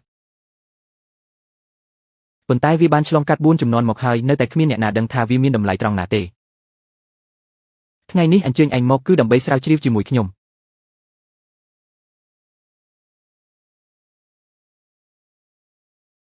ប្រអប់ឈើសេធិនចំនួនរាជវង្សថេងតម្លៃ50000យ៉ននៅបាត់ប្រអប់មានសៀវភៅកំណាព្យឡៃបេចំនួនរាជវង្សថេងតម្លៃ120លានយ៉នក្នុងប្រអប់នេះមានស្នាដៃពិតរបស់ឡៃបេពិតជាកេរដំណែលគ្រួសារមែនប្រអប់នេះគ្មានចន្លោះប្រហោងទេមនុស្សធម្មតាក៏មិនហ៊ានបំផ្លាញវាដែរមិនចម្លែកទេដែលគ្រួសារឆ្លងកាត់4ជំនាន់ហើយនៅតែរកមិនឃើញលោកគ្រូស៊ើបប្រអប់នេះមានទម្ងន់មិនធម្មតាទេគួរតែមានស្រទាប់លាក់ខ្ញុំថាជាហ្វេងឆ្លាតណាស់ទម្ងន់ប្រអប់នេះពិតជាចម្លែកមែនពីមុនខ្ញុំក៏រកអ្នកជំនាញជាច្រើនមកពិនិត្យដែរប៉ុន្តែពួកគេមិនដឹងថាកន្លែងលាក់នៅណាទេ ឥឡូវខ្ញុំពិតជាមិនដឹងត្រូវធ្វើម៉េចទេខ្ញុំដឹងថាកន្លែងលាក់នៃណាបងវិញមិនបងដឹងថាកន្លែងលាក់នៃណាខ្ញុំមិនត្រឹមតែដឹងថាកន្លែងលាក់នៃណាទេខ្ញុំថែមទាំងដឹងពីរបៀបបើកវាទៀតផងគ្រាន់តែវិធីនេះអាចរៀងហិង្សាបន្តិចលោកគ្រូស៊ឺលោកមើលមិនអីទេខ្ញុំកេកដំណែគ្រូសាខ្ញុំនេះជាអ្វីពិតជាបើកបានមែនបងវិញមិនក៏បងដឹងមើលប្រអប់នេះទៅគ្មានចន្លោះប្រហោងទេមានតែវាបំបែកទើបអាចយកវាចេញបាននេះប្រហែលជាត្រូវហើយគឺសៀវភៅសរសេរដៃពិតប្រាកដរបស់ឡៃបេក្នុងរាជវង្សថេងអូជាវិញឯងមិនដឹងទេបំណងប្រាថ្នា4ជំនាន់របស់គ្រូសាខ្ញុំគឺបានសម្រេចនៅជំនាន់ខ្ញុំនេះហើយលោកគ្រូស៊ឺលោកនិយាយធ្ងន់ពេកហើយខ្ញុំគ្រាន់តែជួយបន្តិចបន្តួចប៉ុណ្ណោះជាវិញខ្ញុំច្បាស់ជាសង្កូនឯង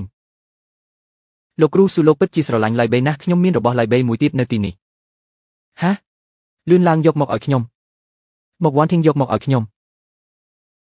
លោកគ្រូស៊ឺមើលចុះបងវិញនេះមិនមែនជាពេងស្រាដែលយើងគប់កង់បានទេពេងស្រានេះមើលទៅមិនមានអ្វីពិសេសទេខេងនិយាយថាទើបតែបានវានៅតូបគប់កង់តើក្មេងនេះក៏មានពេលមើលខុសដែរឬមានឈ្មោះថាភ្ញៀវឈួតគឺ Hijajan នេះប្រហែលជាពេងស្រាដែលដូរយកអណ្ដើកមាសមែនទេត្រូវហើយគឺពេងស្រាដែលឡៃបេប្រើសម្រាប់ដូរយកអណ្ដើកមាសសៀវហ្វុងខ្ញុំត្រូវតែទិញវាឲ្យបានប្រាប់មកតើលក់ក្នុងតម្លៃប៉ុន្មានលោកគ្រូស៊ូទោះបីជាគាត់ស្រឡាញ់លីប៉ៃក៏ដោយប៉ុន្តែប្រសិនបើខ្ញុំទារតម្លៃខ្ពស់ខ្ញុំខ្លាចថាគាត់នឹងធុញទ្រាន់លោកគ្រូស៊ូដោយពាក្យថាដាវល្អត្រូវនឹងវីរបរោះលោកស្រឡាញ់លីប៉ៃខ្លាំងណាស់របស់នេះអាចបញ្ចេញតម្លៃរបស់វាបានលុះត្រាតែវាស្ថិតនៅក្នុងដៃលោកបើមិនអញ្ចឹងទេលោកអាចឲ្យតាមមើលទៅចុះអូលីនហ្វុងនេះខ្ញុំពិតជាមើលមិនខុសទេឃើញថាខ្ញុំស្រឡាញ់ពេងស្រានេះណាស់ប៉ុន្តែមិនឆ្លៀតឱកាសទារតម្លៃខ្ពស់ទេគ្រាន់តែមិនដឹងថាគាត់មិនប្រកាសពីតម្លៃពិតប្រាកដរបស់ពេងស្រានេះឬក៏គាត់មានបំណងអ្វីផ្សេងល្អខ្ញុំឲ្យ20លានទិញវា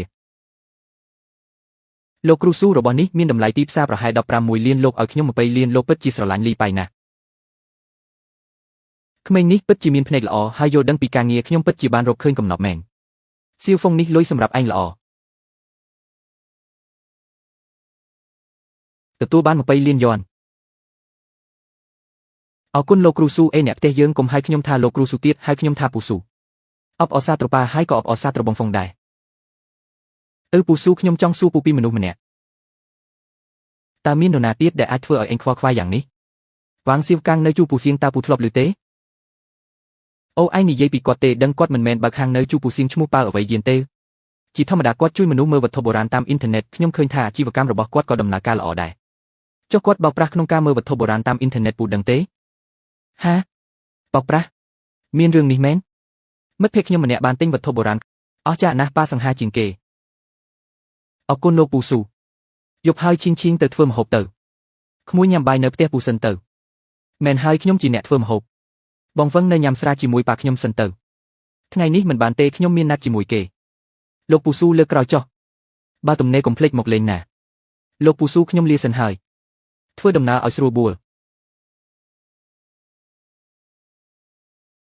ថៅកែចៅលោកលីនមកហើយលោកមើលសិនទៅខ្ញុំទៅយកត្បូងដែលប្រាប់លោកលើកមុនសិនបាទត្បូងពណ៌បៃតងតម្លៃ18លានយ៉នពិតជាមានរបស់ល្អមែនថៅកែចៅពិតជាទុកចិត្តខ្ញុំមែនលោកលីនត្បូង3ដុំនេះទោះវាតូចមែនតែសុទ្ធតែជារបស់ល្អត្បូងកញ្ចក់ពណ៌ខៀវតម្លៃ1លានយ៉នត្បូងស្តម្លៃ3លានយ៉នត្បូងក្រហមតម្លៃ1លាន5សែនយ៉នទោះជារបស់ល្អតែត្បូងនេះតូចបន្តិចមិនសូវមានតម្លៃទេប្រអប់សម័យរាជវង្សមីងតម្លៃ180លានយ៉នស្អីគេប្រអប់នេះមានតម្លៃជាងគេថៅកែចៅប្រអប់នេះខ្ញុំបានមកពេលទៅទិញត្បូងអ្នកភូមិយកមកដាក់របស់របរឃើញវារឹងមាំក៏យកមកដាក់ត្បូងមិនសូវមានតម្លៃទេបើលោកចូលចិត្តយកទាំងត្បូងទាំងប្រអប់ទៅត្បូងនេះលក់មិនដែរទោះត្បូងតូចមែនតែធានាថាមិនខាតទេបើអ្នកផ្សេងទិញខ្ញុំលក់យ៉ាងតិច5សែនតែសម្រាប់លោក3សែន1ដុំបានត្បូងនេះខ្ញុំអូលោកលេងពិតជាចិត្តទូលីមែនអរគុណហើយមិននឹកស្មានថាខ្ញុំមកទីនេះអាចរើសបានរបស់ល្អសោះពិតជាគួរឲ្យភ្ញាក់ផ្អើលមែនមើលទៅត្រូវទៅកន្លែងដេញថ្លៃយូរខាងមួយជើងហើយអូមែនហើយថៅកែយ៉ៅហាខ្ញុំចង់សួរអ្នកពីមនុស្សម្នាក់នរណាគេតើអ្នកធ្លាប់ពីឈ្មោះវ៉ងឆៀវហ្គេងទេលោកគ្រូវ៉ងគាត់មានការផ្សាយផ្ទាល់វីតម្លៃវត្ថុបុរាណនៅលើអ៊ីនធឺណិត ឮថាឲ្យតែបានរបស់ខ្លាំងខ្លាយគាត់នឹងយកញួរវីកំទេចចោលនៅនឹងកន្លែង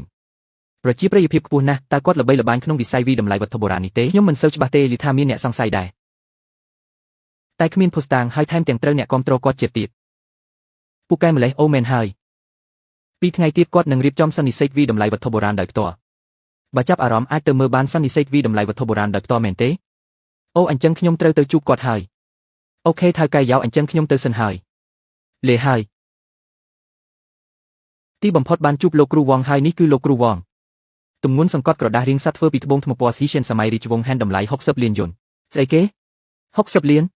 ពួកគេយករបស់មានតម្លៃនេះមកត្រជើងទោសមើលទៅវងជាវហ្គាំងនេះពិតជាមនុស្សខ្លាំងខ្លាយដែលមិនដឹងអីសោះលោកគ្រូវងមកដល់ហើយលោកគ្រូវងទីបំផុតខ្ញុំបានជួបលោកផ្ទាល់ហើយអាចរកបានរបស់ល្អនៅក្នុងហាងរបស់លោកគ្រូវងហើយឪពុកខ្ញុំចាញ់បោកគេដោយសារមើលការផ្សាយផ្ទាល់របស់គាត់សូមស្វាគមន៍អ្នកទាំងអស់គ្នាថ្ងៃនេះសន្និសីទវីតម្លៃវត្ថុបុរាណរបស់យើងក៏មានការផ្សាយផ្ទាល់ផងដែរសូមស្វាគមន៍អ្នកទាំងអស់គ្នាមកចូលរួមប្រាស្រ័យទាក់ទងគ្នាតាមអ៊ីនធឺណិតមុនពេលចាប់ផ្ដើមការវីតម្លៃយើងនឹងណែនាំអ្នកអំពីទំនិញថ្មីមួយចំនួននៅក្នុងហាងដូចធម្មតាសុទ្ធតែមានតម្លៃរាប់លានប៉ុន្តែដើម្បីផ្ដល់អត្ថប្រយោជន៍ដល់បងប្អូនដែលមកពីចម្ងាយខ្ញុំបានចរចាតម្លៃចុះហើយលោកក្រឹវាំងអាយុយឺនយូធូបកាន់នឹងសត្វស្លាបពណ៌ផ្កាឈូកសិប្បកម្មទំនើបតម្លៃ100យន់បន្ទះកញ្ចក់ត្បូងសិប្បកម្មទំនើបតម្លៃ30យន់ព្រះពុទ្ធបដិមាស្ពាន់បារតសិប្បកម្មទំនើបតម្លៃ80យន់អីយ៉ាសុទ្ធតែជារបស់ខ្លាំងខ្លាយពិបាកនឹងដល់100ណាស់មួយនេះធូបកាន់នឹងសត្វស្លាបពណ៌ផ្កាឈូកសម័យរាជវង្សឈៀងពណ៌ផ្កាឈូកឡុងពិតប្រាកដផ្កានឹងសត្វស្លាបនេះរស់រវើកពណ៌កញ្ចក់ភ្លឺរលោងតម្លៃទីផ្សារគឺ 1.2 លានថ្ងៃនេះបញ្ចុះតម្លៃដល់អ្នកគ្រប់គ្រងត្រឹមតែ 85,000 អាចយកទៅផ្ទះបានណាស់លោកក្រឹវាំងល្អណាស់ធូបកាន់នេះស្អាតណាស់នេះជារបស់សម័យឡុងរាជវង្សឈៀង 85,000 ពិតជាណាស់បងប្អូនបន្ទះត្បូងនេះជាត្បូងខ្លាញ់ជាមចម្លាក់ជារចនាប័ទ្មការិយាល័យផលិតរាជវាំងតម្លៃទីផ្សារ 68,000 ថ្ងៃនេះតម្លៃអ្នកគ្រប់គ្រងត្រឹមតែ 48,000 វ៉ាថប់ម្លេះខ្ញុំយកមួយបន្ទាប់ទៀតគឺព្រះពោធិសត្វស្រោបមាសសម័យរាជវង្សមីងស្រោបមាសក្រាស់សិប្បកម្មល្អិតល្អន់ម៉ូដដូចគ្នានៅសាលមន្ទីរព្រះបរមរាជវាំងត្រូវដេញថ្លៃរាប់សិបលានថ្ងៃនេះបញ្ចុះតម្លៃដល់អ្នកគ្រប់គ្រងត្រឹមតែ 88,000 ថ្ងៃនេះពិតជាមកត្រូវហើយ 88,000 ស្ដាប់ទៅពិតជាណាស់សុទ្ធតែជារបស់ខ្លាំងខ្លាយអីឯងនិយាយអីហ្នឹងលោកនេះបាយអាចញ៉ាំផ្ដេសផ្ដាសបានតែសម្ដីមិនអាចនិយាយផ្ដេសផ្ដាសទេខ្ញុំវាងសៀវកាំងវីតម្លៃ5ឆ្នាំអ្នកគ្រប់គ្រងជាមួយលានអ្នកលោកម្នាក់នេះពិតជាចេះនិយាយលេងមែនអ្នកណានិយាយថាខ្ញុំនិយាយលេងខ្ញុំសុខចិត្តចំណាយ1លានដើម្បីទិញវាចំណាយ1លានទិញដុំថ្មបែកមួយដុំនេះតើដុំថ្មនេះមានអាថ៌កំបាំងអ្វីមែនទេលោកម្នាក់នេះពិតជាចង់បានមែនទេប្រកាសណាស់មើលទៅដូចជាដុំថ្មបែកមួយដុំសោះនេះប្រហែលជាមនុស្សល្ងងដែលមានលុយច្រើនទៀតហើយមិនប្រកាសទេថ្ងៃក្រោយអាចក្លាយជាអតិថិជនប្រចាំបើលោកពិតជាចង់បានមែនខ្ញុំប្រកាសជានឹងសម្រេចបំណងលោកប៉ុន្តែហាងរបស់ខ្ញុំមិនដែលធ្វើរឿងបោកប្រាស់គេទេបើលោកពិតជាចង់បានដុំថ្មនេះមែនឲ្យ100មករបស់ពិតតម្លៃ60លានលក់ត្រឹមតែ100ធ្វើឲ្យខ្ញុំមិនសូវចង់រកឿងគាត់ទេប៉ុន្តែក៏មើលដឹងថាគាត់ជាអ្នកបោកប្រាស់សុទ្ធសាធថៅកែវាងពិតជាថៅកែធំមែនល្អលុយនឹងទំនិញបានទូទាត់រួចរាល់កុំស្ដាយក្រោយឲ្យសោះលោកនិយាយលេងហើយខ្ញុំមានអ្វីត្រូវស្ដាយក្រោយល្អបងហេតុអីបងចំណាយ100ទិញដុំថ្មបែកមួយដុំនេះមិនមែនជាដុំថ្មបែកទេនេះជាដុំសង្កត់ក្រដាសរាងស័ត្វធ្វើពីត្បូងថ្មសម័យហានគ្រាន់តែវាមានអាយុកាលយូរណាស់មកហើយខាងក្រៅមានស្រទាប់កខ្វក់ក្រាស់នេះពិតជាត្បូងមែនបងពិតជាពូកែមែនកុំមាត់ថ្ងៃនេះចាំមើលខ្ញុំលាបត្រដាងមុខមាត់ពិតរបស់គាត់ហើយយកលុយមកឯងវិញគឺញួរមួយនេះហើយប៉ាខ្ញុំឃើញញួរនេះវាបំបែករបស់ខ្លាំងខ្លាយជាច្រើនទើបត្រូវគាត់បោកអស់5លានចាំមើលចុះបន្ទាប់មកកម្មវិធីវីតម្លៃវត្ថុបុរាណរបស់យើងនឹងចាប់ផ្ដើមជាផ្លូវការសូមអញ្ជើញអ្នកប្រមូលវត្ថុបុរាណពិតជាគូស្ត្រូវជួបគ្នានៅផ្លូវចង្អៀតមែនប៉ុន្តែចៅហ៊ូនេះមានភាពក្លាហានពីនាយករបស់ខ្លាំងលោកម្នាក់នេះបានយកមកនៅចានប៉ូសេឡែនសម័យឆេងដកកំបោនេះគឺជាបណ្ណាការរបស់លោកយាយខ្ញុំកាលពីមុនចាននេះគឺចេញមកពីការិយាល័យកិច្ចការផ្ទៃក្នុងរបស់ដែលចេញពីការិយាល័យកិច្ចការផ្ទៃក្នុងច្បាស់ជារបស់ពិតហើយអ្នកទាំងអស់គ្នាកុំទាន់ឲ្យប្រញាប់ទុកឲ្យខ្ញុំពិនិត្យមើលសិនថាវាពិតឬខ្លាំងខ្លាយនេះគឺជាចានប៉ូសេឡែនរបស់រាជវង្សឈីងឡុងបាតនេះប្រើទឹកថ្នាំពណ៌ក្រហមភ្លឺរលោងនិងក្រាស់ម៉ូដនេះគឺជារបស់រាជវង្សឈីងឡុងពិតប្រាកដតម្លៃទីផ្សារយ៉ាងហោចណាស់ក៏ 1.5 លានដែរពណ៌នេះពិតជាកម្រណាស់បើខកខានច្បាស់ជាស្ដាយអស់មួយជីវិតលោកក្រឹវាំងនិយាយត្រូវខ្ញុំឲ្យ 1.5 លានខ្ញុំឲ្យ 1.51 លាន 1.72 លានពួកបោកប្រាស់នេះពិតជាចេះសហការគ្នាណាស់របស់តម្លៃ500ហ៊ានស្រែកដល់ 1.5 លាននេះជារបស់ខ្លាំងខ្លាយ នេះគ្រាន់តែជាការលាបពណ៌គីមីប្រើម៉ាស៊ីនបាញ់ថ្នាំនិងគូបន្ទាត់រួចប្រើឡាស៊ែឆ្លាក់ម៉ូដដើមទុនយ៉ាងច្រើន500ចឹងអ្នកប្រញាប់ទៅលាតត្រដាងគេទៅប្រញាប់ធ្វើអី 1.8 លានមានអ្នកបន្ថែមទៀតទេ2លានចឹងសូមអបអរសាទរលោកម្នាក់នេះដែលបានទិញចានប៉ូសេឡែនសម័យឆេងនេះក្នុងតម្លៃ2លានបន្ទាប់មកយើងមកមើលវត្ថុសន្សំទី2នេះគឺជាអ្វីដែលឪពុកខ្ញុំបានប្រមូលពីអ្នកប្រមូលចាស់ទុំគេថាជាឡដុតសម័យសុងឪពុកខ្ញុំលេងបំណែកប៉ូសេឡែនអស់មួយជីវិតគិតថានេះជារបស់ពិតថ្ងៃនេះសូមអញ្ជើញលោកក្រវាំងមកបញ្ជាក់បន្តិចរបស់អ្នកនេះជារបស់ខ្លាំងខ្លាជួយអ្នកទាំងអស់គ្នាឲ្យជៀសផុតពីការបោកប្រាស់វាបំបែកបានល្អកុំវាបំបែកអីវាបំបែកបានល្អអូយនេះជារបស់មានតម្លៃរបស់ប៉ាខ្ញុំវាជារបស់ពិតប្រាកដអ្នកបានបំផ្លាញរតនសម្បត្តិជាតិមួយហើយលោកក្រវាំងវាបំបែកបានល្អសម្អាតរង្វង់វត្ថុបុរាណថ្ងៃនេះមកទីនេះគឺដើម្បីមើលផ្ទាល់ភ្នែកលោកក្រវាបំបែករបស់ខ្លាំងខ្លាយពិតជាមានតម្លៃណាស់កុំខូចចិត្តអីលើក្រោយឲ្យលោកតាក្រោយទិញវត្ថុបុរាណទៀតមករកខ្ញុំធានាថាជារបស់ពិតវាងសៀវកាងតើអ្នកដឹងទេថាអ្វីដែលអ្នកវាបំបែកនេះជារបស់ពិតពីឡាដុតជាចំនួនសុងខាងជើងតម្លៃ13លានអ្នករើសអេតចៃម្នាក់ដឹងអីហ៊ានស្រែកដាក់លោកក្រវាំងនៅទីនេះនឹងហើយតើអ្នកឈ្មោះអ្វីលីនហ្វឹង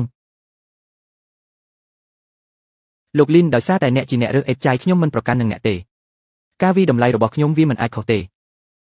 នឹងហើយខ្ញុំគិតថាម្នាក់នេះចង់ល្បីរហូតដល់ឆ្កួតហើយនឹងហើយសម័យនេះអ្នកណាក៏ហ៊ានសង្ស័យអ្នកជំនាញដែរឲ្យខ្ញុំមកអ្នកទាំងអស់គ្នាមើលផ្ទៃកញ្ចក់នៃបំណែកនេះតើវាមិនរលោងដូចប៊ឺទេនេះគឺជាពន្លឺប៊ឺតែមួយគត់របស់ឡាដុតជីដែលបង្កើតឡើងក្នុងរយៈពេលរាប់ពាន់ឆ្នាំផលិតផលខ្លាំងខ្លាយឧស្សាហកម្មបច្ចុប្បន្នមិនអាចធ្វើតាមបានទេនេះគឺជាដាននៃភាពចាស់តាមធម្មជាតិវាមិនអាចជូតចេញបានទេនេះគឺជាលក្ខណៈធម្មតាបំផុតនៃឡាដុតជីចំនួនសុងខាងជើងវាងសៀវកាងអ្នកមើលមិនដឹងសំបីតែរឿងនេះតើអ្នកហ៊ានហៅខ្លួនឯងថាជាអ្នកជំនាញវាតម្លៃវត្ថុបុរាណទេត្រូវហើយ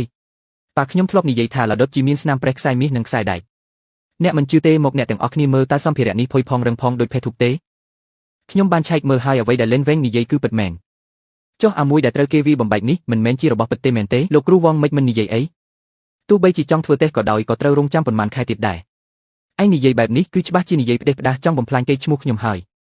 នេះគឺជាបានអនុញ្ញាតពិសេសសម្រាប់វាតម្លៃវត្ថុបុរាណដែលលោកគ្រូ Sunation Pen Pavilion ផ្ដល់ឲ្យខ្ញុំការវាតម្លៃធម្មតាអាចនឹងត្រូវការពេលប៉ុន្មានខែមុនប៉ុន្តែដោយសារមានវាពេលនេះខ្ញុំអាចយកបំណែកទាំងនេះទៅការិយាល័យវត្ថុបុរាណដើម្បីធ្វើតេស្តបានអនុញ្ញាតពិសេសទូទាំងខេត្តមានតែប៉ុន្មានសន្លឹកប៉ុណ្ណោះមើលទៅលេនវែងមិនមែនជាមនុស្សធម្មតាទេតើអាចទេថាការវាតម្លៃរបស់លោកគ្រូវងគឺខុសឯងចង់បន្លាចអ្នកណាខ្ញុំវាតម្លៃប៉ុន្មានឆ្នាំមកនេះតើអាចមើលខុសនៅពេលនេះទេអ្នកណានិយាយថាលោកមើលខុសតែម្ដងនេះតើលោកនៅចាំដុំថ្មនេះទេទិញពីលោកក្នុងតម្លៃ100យួនមែនហើយអំបញ្ញមិញគាត់ចំណាយ1លានយួនដើម្បីទិញដុំថ្មបែបនេះច្បាស់ជាឈួតហើយសម្ដីរបស់គាត់មិនអាចជឿបានទេមូលហេតុដែលខ្ញុំនិយាយថាចំណាយ1លានយួនដើម្បីទិញដុំថ្មនេះគឺដោយសារតែវាមិនមែនជាដុំថ្មធម្មតាទេប៉ុន្តែវាជាទម្ងន់សង្កត់ក្រដាសរាងសត្វធ្វើពីត្បូងហ៊ីសៀនសម័យរាជវង្សហានដែលមានតម្លៃ60លានយួន60លានយួន60លានយួន60លានយួនដុំថ្មនេះពិតជាមានតម្លៃ60លានយួនមែនទេវាមិនអាចទៅរួចទេមិនអាចទៅរួចលោកគ្រូវងតើដុំថ្មធម្មតានិងត្បូងហ៊ីសៀនគួរតែបែងចែកយ៉ាងដូចម្ដេចត្បូងហ៊ីសៀនមានភាពរឹងជាងដុំថ្មធម្មតាគ្រាន់តែយកសាមុខឆ្កូតវាប៉ុន្មានដងទៅបើមានស្នាមឆ្កូតគឺជាដុំថ្មចំណែកត្បូងហ៊ីសៀនគឺមិនអាចឆ្កូតបានតតែសោះល្អអញ្ចឹងលោកគួរតែពិនិត្យវាដោយខ្លួនឯងទៅមិនអាចទៅរួចទេត្រូវហើយក្លិនដីនិងសភាពរបស់ត្បូងពេជ្រសម័យហានគឺបែបនេះឯងនេះគឺជាស្លាកស្នាមរាប់ពាន់ឆ្នាំដែលមិនអាចលុបបានពិតជាក្រដាសត្បូងហ៊ីសៀនមែនរបស់មានតម្លៃបែបនេះឯងយកមកត្រជើងទោសឯងមិនចេះមើលរបស់មានតម្លៃតតែសោះឯងបោកប្រាស់ឯងបដូរថ្មហើយរបស់ដែលខ្ញុំលក់ឲ្យឯងអំបញ្ញមិញគ្រាន់តែជាថ្មធម្មតាខ្ញុំបដូរឬមិនបដូរឯងមិនដឹងក្នុងចិត្តទេតែនិយាយទៅលោកក្រវាងខ្ញុំត្រូវអរគុណលោកដែលលក់របស់មានតម្លៃបែបនេះឲ្យខ្ញុំក្នុងតម្លៃ100យួនចំណែករបស់ពិតដែលលោកនិយាយគ្រាន់តែជារបស់ខ្លាំងៗធ្វើពីថ្នាំគីមីជូតជាមួយអាល់កុលក៏ជ្រុះបាត់ទៅហើយចំណែកគេគឺជាចោរលួចនិងបោកប្រាស់ជាប្រចាំតើគេអាចមានរបស់បណ្ណាការពីរាជវាំងសម័យឈីងយ៉ាងម៉េចទៅ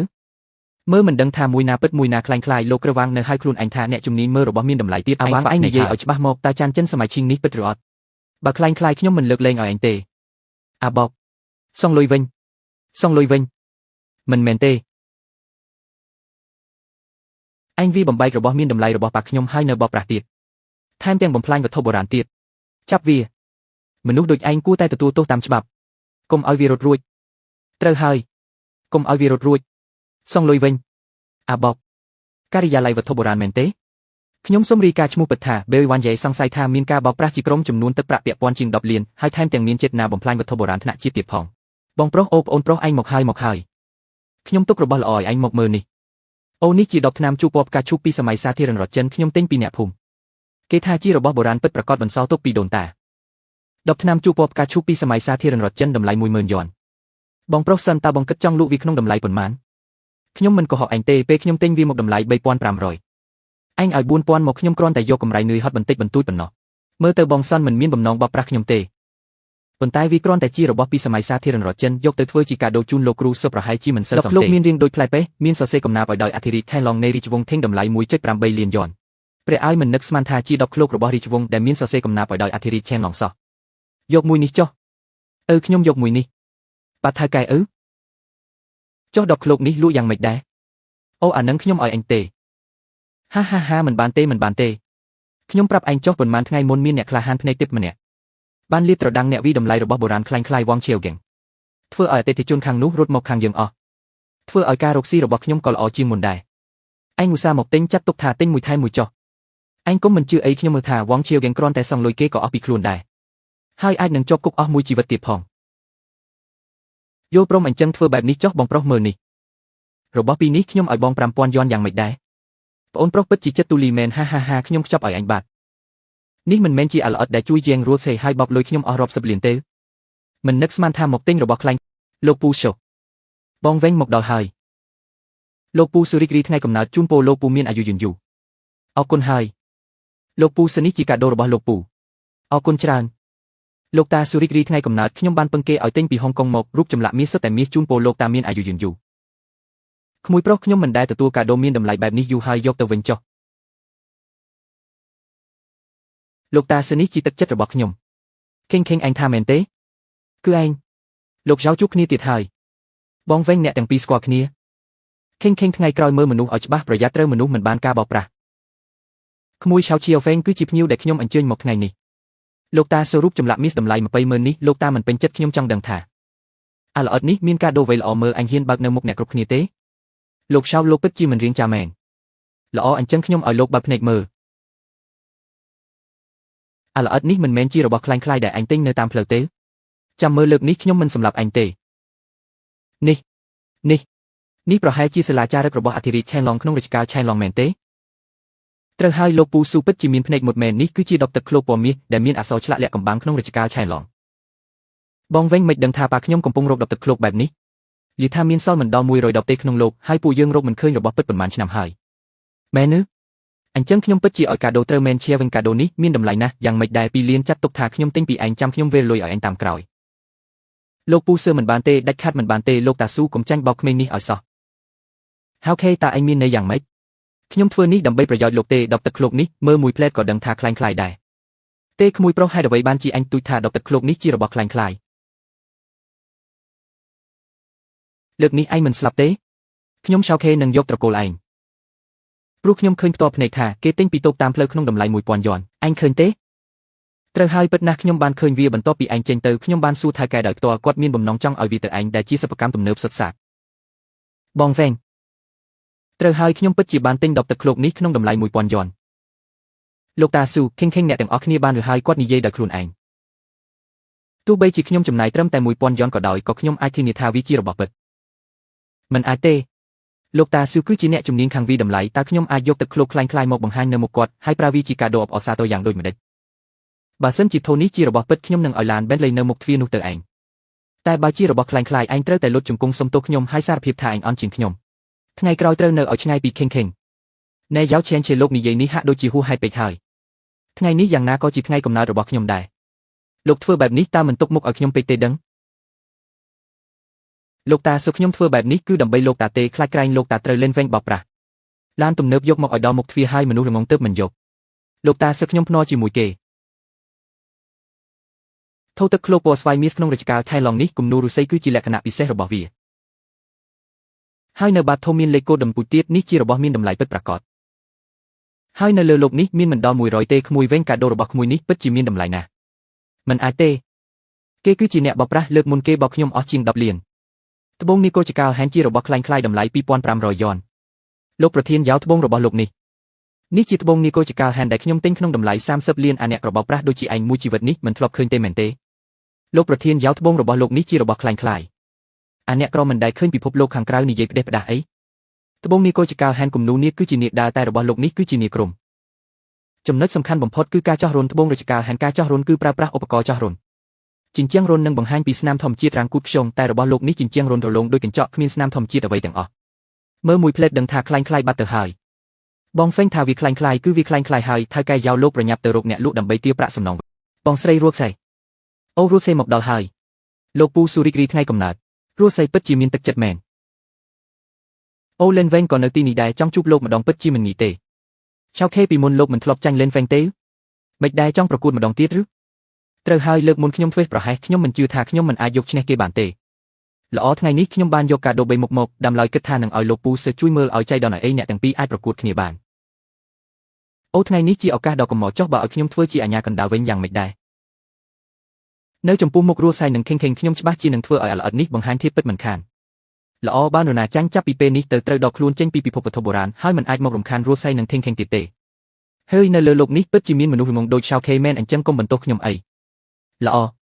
ថ្ងៃនេះយើងសាកល្បងប្រើវិធីមើលដោយមិនប៉ះពាល់គឺបានត្រឹមតែមើលមិនឲ្យប៉ះហើយចុងក្រោយអ្នកទាំងអស់គ្នាប្រាប់លទ្ធផលព្រមគ្នាយ៉ាងម៉េចដែរគ្មានបញ្ហាទេល្អ10ឆ្នាំជួបគំនូបការនឹងសត្វស្លាប់សម័យយ៉ងជេងតម្លៃ 1.5 លានយ៉នខ្សែដៃឈើក្រអូបថៃនិនសម័យរាជវង្សសង់តម្លៃ 1.8 លានយ៉ន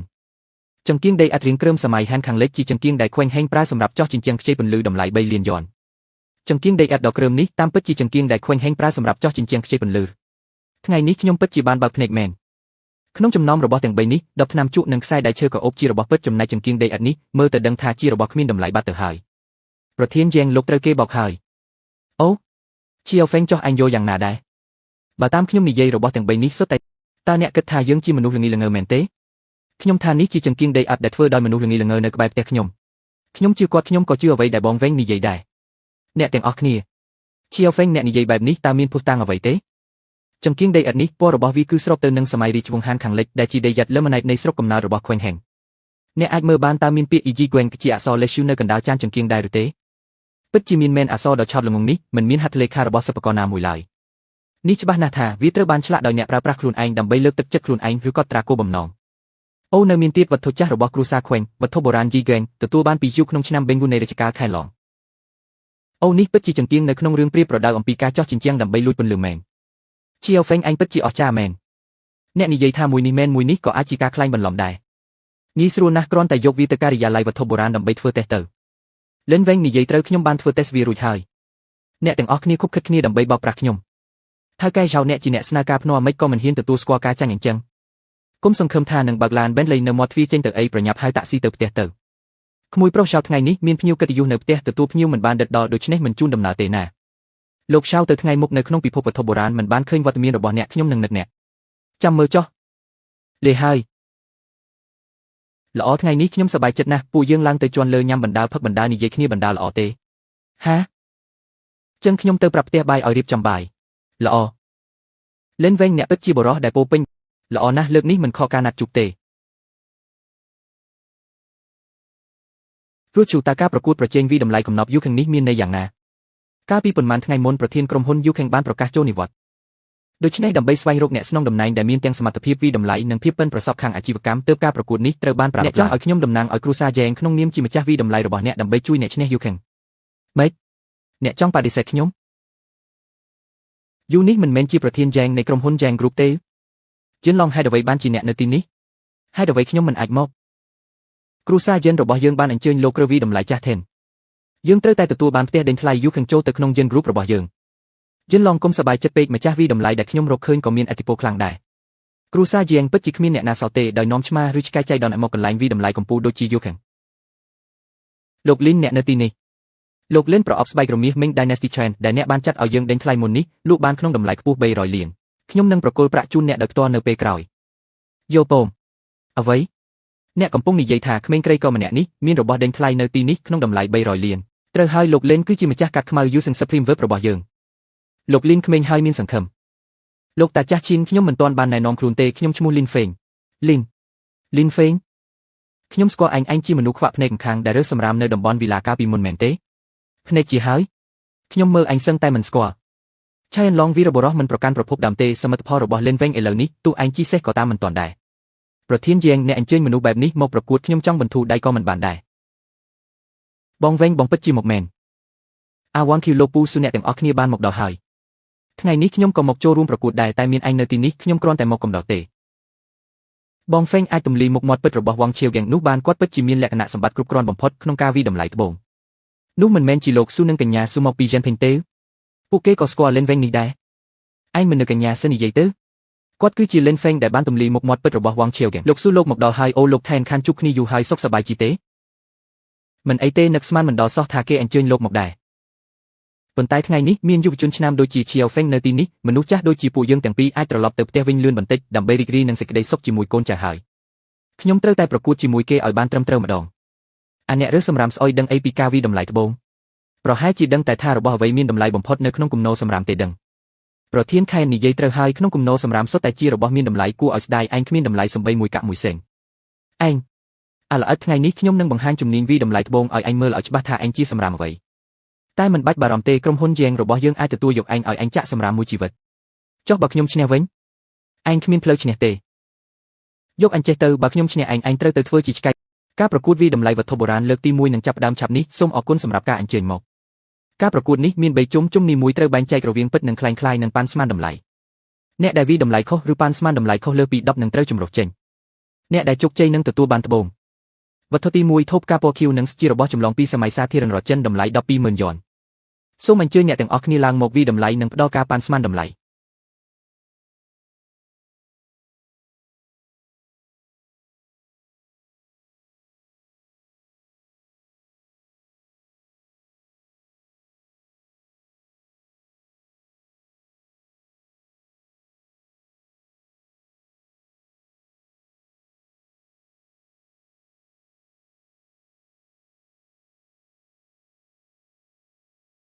ហេតុអីអ្នកមិនមើលឲ្យបានច្រើនមិនបាច់ទេមើលរួចហើយប្រសិនបើយើងមិនទទួលបានត្បូងទេខ្ញុំនឹងយកអ្នកមកបញ្ចាំហេតុអីខ្ញុំភ្លេចថានាងគឺជាមនុស្សដែលគ្រោះថ្នាក់បំផុតនៅទីនេះគួរតែធ្វើពុតជាទៅមើលសិនទៅតាមខ្ញុំមើលនេះពិតជារបស់ពិតប្រាកដណាស់ហើយជារបស់សម័យរាជវង្សមីងទៀតផងយ៉ាងហោចណាស់ក៏លក់បាន5លានដែរឥឡូវនេះប្រកាសលទ្ធផលវត្ថុនេះជារបស់ចម្លងពីសម័យសាធារណរដ្ឋចិនតម្លៃ 120,000 យ៉នអ្នកដែលបានឆ្លងចូលជុំបន្ទាប់មានលោកតាឈីនលោកគ្រូឈីវនិងលោកជីន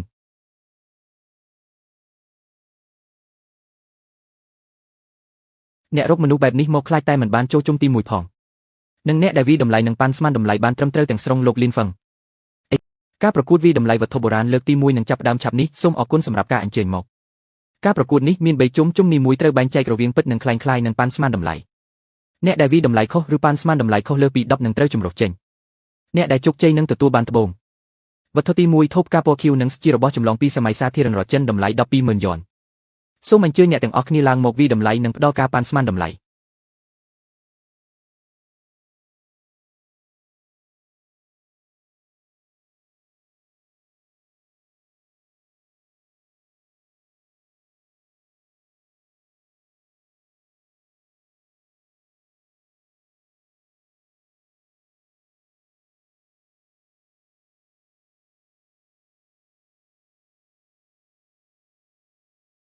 ហេតុអីអ្នកមិនមើលឲ្យបានច្រើនមិនបាច់ទេមើលរួចហើយ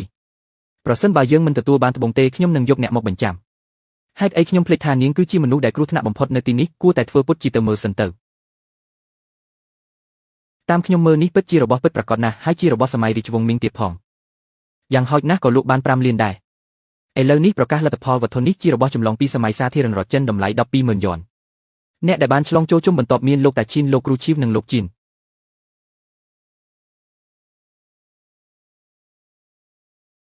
អ្នករកមនុស្សបែបនេះមកខ្លាចតែមិនបានចូលជុំទី1ផងនិងអ្នកដែលវិតម្លៃនឹងប៉ាន់ស្មានតម្លៃបានត្រឹមត្រូវទាំងស្រុងលោកលីនហ្វឹងលេនវែងនេះមិនធម្មតាទេទោះបីជា10នេះជាការចម្លងកម្រិតខ្ពស់ក៏ដោយប៉ុន្តែវាជារបស់សម័យសាធារណរដ្ឋចិនខ្ញុំថែមទាំងបានសរសេរតម្លៃប៉ាន់ស្មាន 130,000 គាត់ពិតជាអាចប៉ាន់ស្មានបានត្រឹមត្រូវដល់ 120,000 លោកចិនបើខ្ញុំជាលោកខ្ញុំនឹងបិទមាត់ដើម្បីកុំឲ្យខ្មាស់គេខ្ញុំមិនជឿទេអ្នករើសសម្រាមម្នាក់ចេះមើលវត្ថុបុរាណដែរច្បាស់ជាមិនអាចចូលដល់ជុំទី2ទេមិត្តតូចលេននេះអាយុនៅក្មេងសោះតែភ្នែកមុតមែនបើប្រៀបធៀបភ្នែកខ្ញុំច្បាស់ជាមិនអាចប្រៀបនឹងលោកបានទេគ្រាន់តែខ្ញុំមានវិធីផ្ទាល់ខ្លួនខ្លះតើមនុស្សម្នាក់នេះពិតជាភ្នែកទិព្វមែនទេអ្នកមិនបានឬទៅគាត់គឺជាមនុស្សតែម្នាក់គត់ដែលប៉ាន់ស្មានតម្លៃបានត្រឹមត្រូវទាំងស្រុងមែនទេការវិតម្លៃជុំទី2ចាប់ដើមគាត់ហើយដែលបានជាប់ឡើងមកពិនិត្យមើល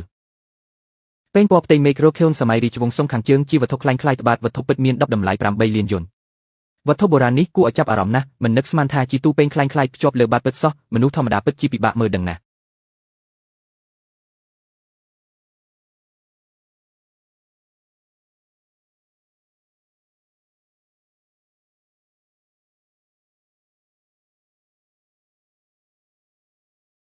នេះពិតជាវត្ថុពិតមែននៅផ្ទះខ្ញុំមានរកខឿនសម័យរាជវង្សសុងខាងជើងមួយដូចគ្នាបេះបិទនឹងមួយនេះអាល្អិតការប្រមូលវត្ថុបុរាណរបស់គ្រួសារខ្ញុំគឺជារបស់មានតម្លៃដែលអញរើសសម្រាម8ជាតិក៏មិនអាចឃើញដែរខ្ញុំសូមណែនាំអញព្រមចុះចាញ់ទៅលោកយិនលោកនិយាយលទ្ធផលវិតម្លៃចេញមកបែបនេះតើនេះមិនមែនកំពុងប្រាប់ចម្លើយខ្ញុំទេលោកយិននេះមិនមែនកំពុងទម្លាយចម្លើយឲ្យគូប្រកួតទេលោកយិនចិត្តល្អម្លេះហឹមខ្ញុំមិនប្រាប់អញពីតម្លៃទេឥឡូវនេះខ្ញុំសូមប៉ុន្តែវាមិនមែនជារបស់រាជវាំងទេគឺជារបស់ប្រជាជនរបស់ប្រជាជនលេនវែងក្អមដល់ប្រណិតបែបនេះអញហ៊ាននិយាយថាជារបស់ប្រជាជនពិតជាគួរឲ្យអស់សំណើចណាស់របស់ប្រជាជននៅសម័យរាជវង្សយួនមិនក៏ប្រណិតម្លេះមែនហើយពណ៌នេះគំនូរនេះច្បាស់ជាកម្រិតរបស់រាជវាំងហើយបងវែងថាជារបស់ប្រជាជនគឺជារបស់ប្រជាជនហើយលោកខិនលោកក៏ដឹងដែរថាក្អមដែលដុតដោយរាជវាំងគឺមានភាពស៊ីមេត្រីនិងស្អាតប៉ុន្តែលោកមើលនេះស្រទាប់ផ្ការបស់វាបើមើលឲ្យច្បាស់នៅតែមានពណ៌ខុសគ្នាបន្តិចលើសពីនេះទៅទៀតការលាងសម្អាតរបស់រាជវាំងគឺស្អាតហើយវានឹងរលោងខ្លាំងលោកមើលទូរបស់ក្អមនេះប៉ះទៅមានអារម្មណ៍ថាមានខ្សាច់បន្តិចដូច្នេះនេះគឺជាលក្ខណៈធម្មតារបស់ប្រជាជនប៉ុន្តែរបស់ប្រជាជនដ៏ប្រណិតគឺកម្រណាស់ដូច្នេះតម្លៃដែលខ្ញុំប៉ាន់ស្មានគឺ240លានគាត់គិតថាវាជារបស់ប្រជាជនហើយថែមទាំងឲ្យតម្លៃខ្ពស់ជាងរបស់រាជវាំងទៀតគួរឲ្យស្ដាយណាស់លើកនេះគាត់នឹងចាញ់លោកថេនហើយខ្ញុំបាននិយាយថាគាត់ជាមនុស្សមិនចេះអីទេតម្លៃរបស់ប្រជាជនហ៊ានថ្លៃជាងរបស់រាជវាំងទៀត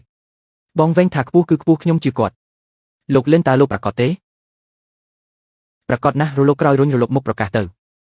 ល្អក្អមនេះជារបស់សម័យរាជវង្សយួនបន្ទាប់ពីការធ្វើតេស្តដោយឧបករណ៍ច្បាស់លាស់វាជារបស់ប្រជាជនពិតប្រាកដតម្លៃប៉ាន់ស្មាន240លានមិនក៏ច្បាស់ម្លេះមែនហើយច្បាស់ណាស់លោកលិនវែងនឹងត្រកូលយ៉ែងដែលគាត់តំណាងនឹងចូលកាន់កាប់ផ្ទះដេញថ្លៃយកខេងជាផ្លូវការសូមអបអរសាទរអបអរសាទរអបអរសាទរល្អណាស់បងវែងឈ្នះហើយពិតជាមនុស្សដែលខ្ញុំមើលឃើញមែនក្មេងល្អលិនវែងនេះពិតជាបានយកឈ្នះលោកខិនមែនមិនគួរឲ្យជឿសោះពីសូមមិត្តតូចទទួលខ្ញុំធ្វើជាសិស្សផងក្រោកឡើងមិនបានទេធ្វើបែបនេះមិនបានទេ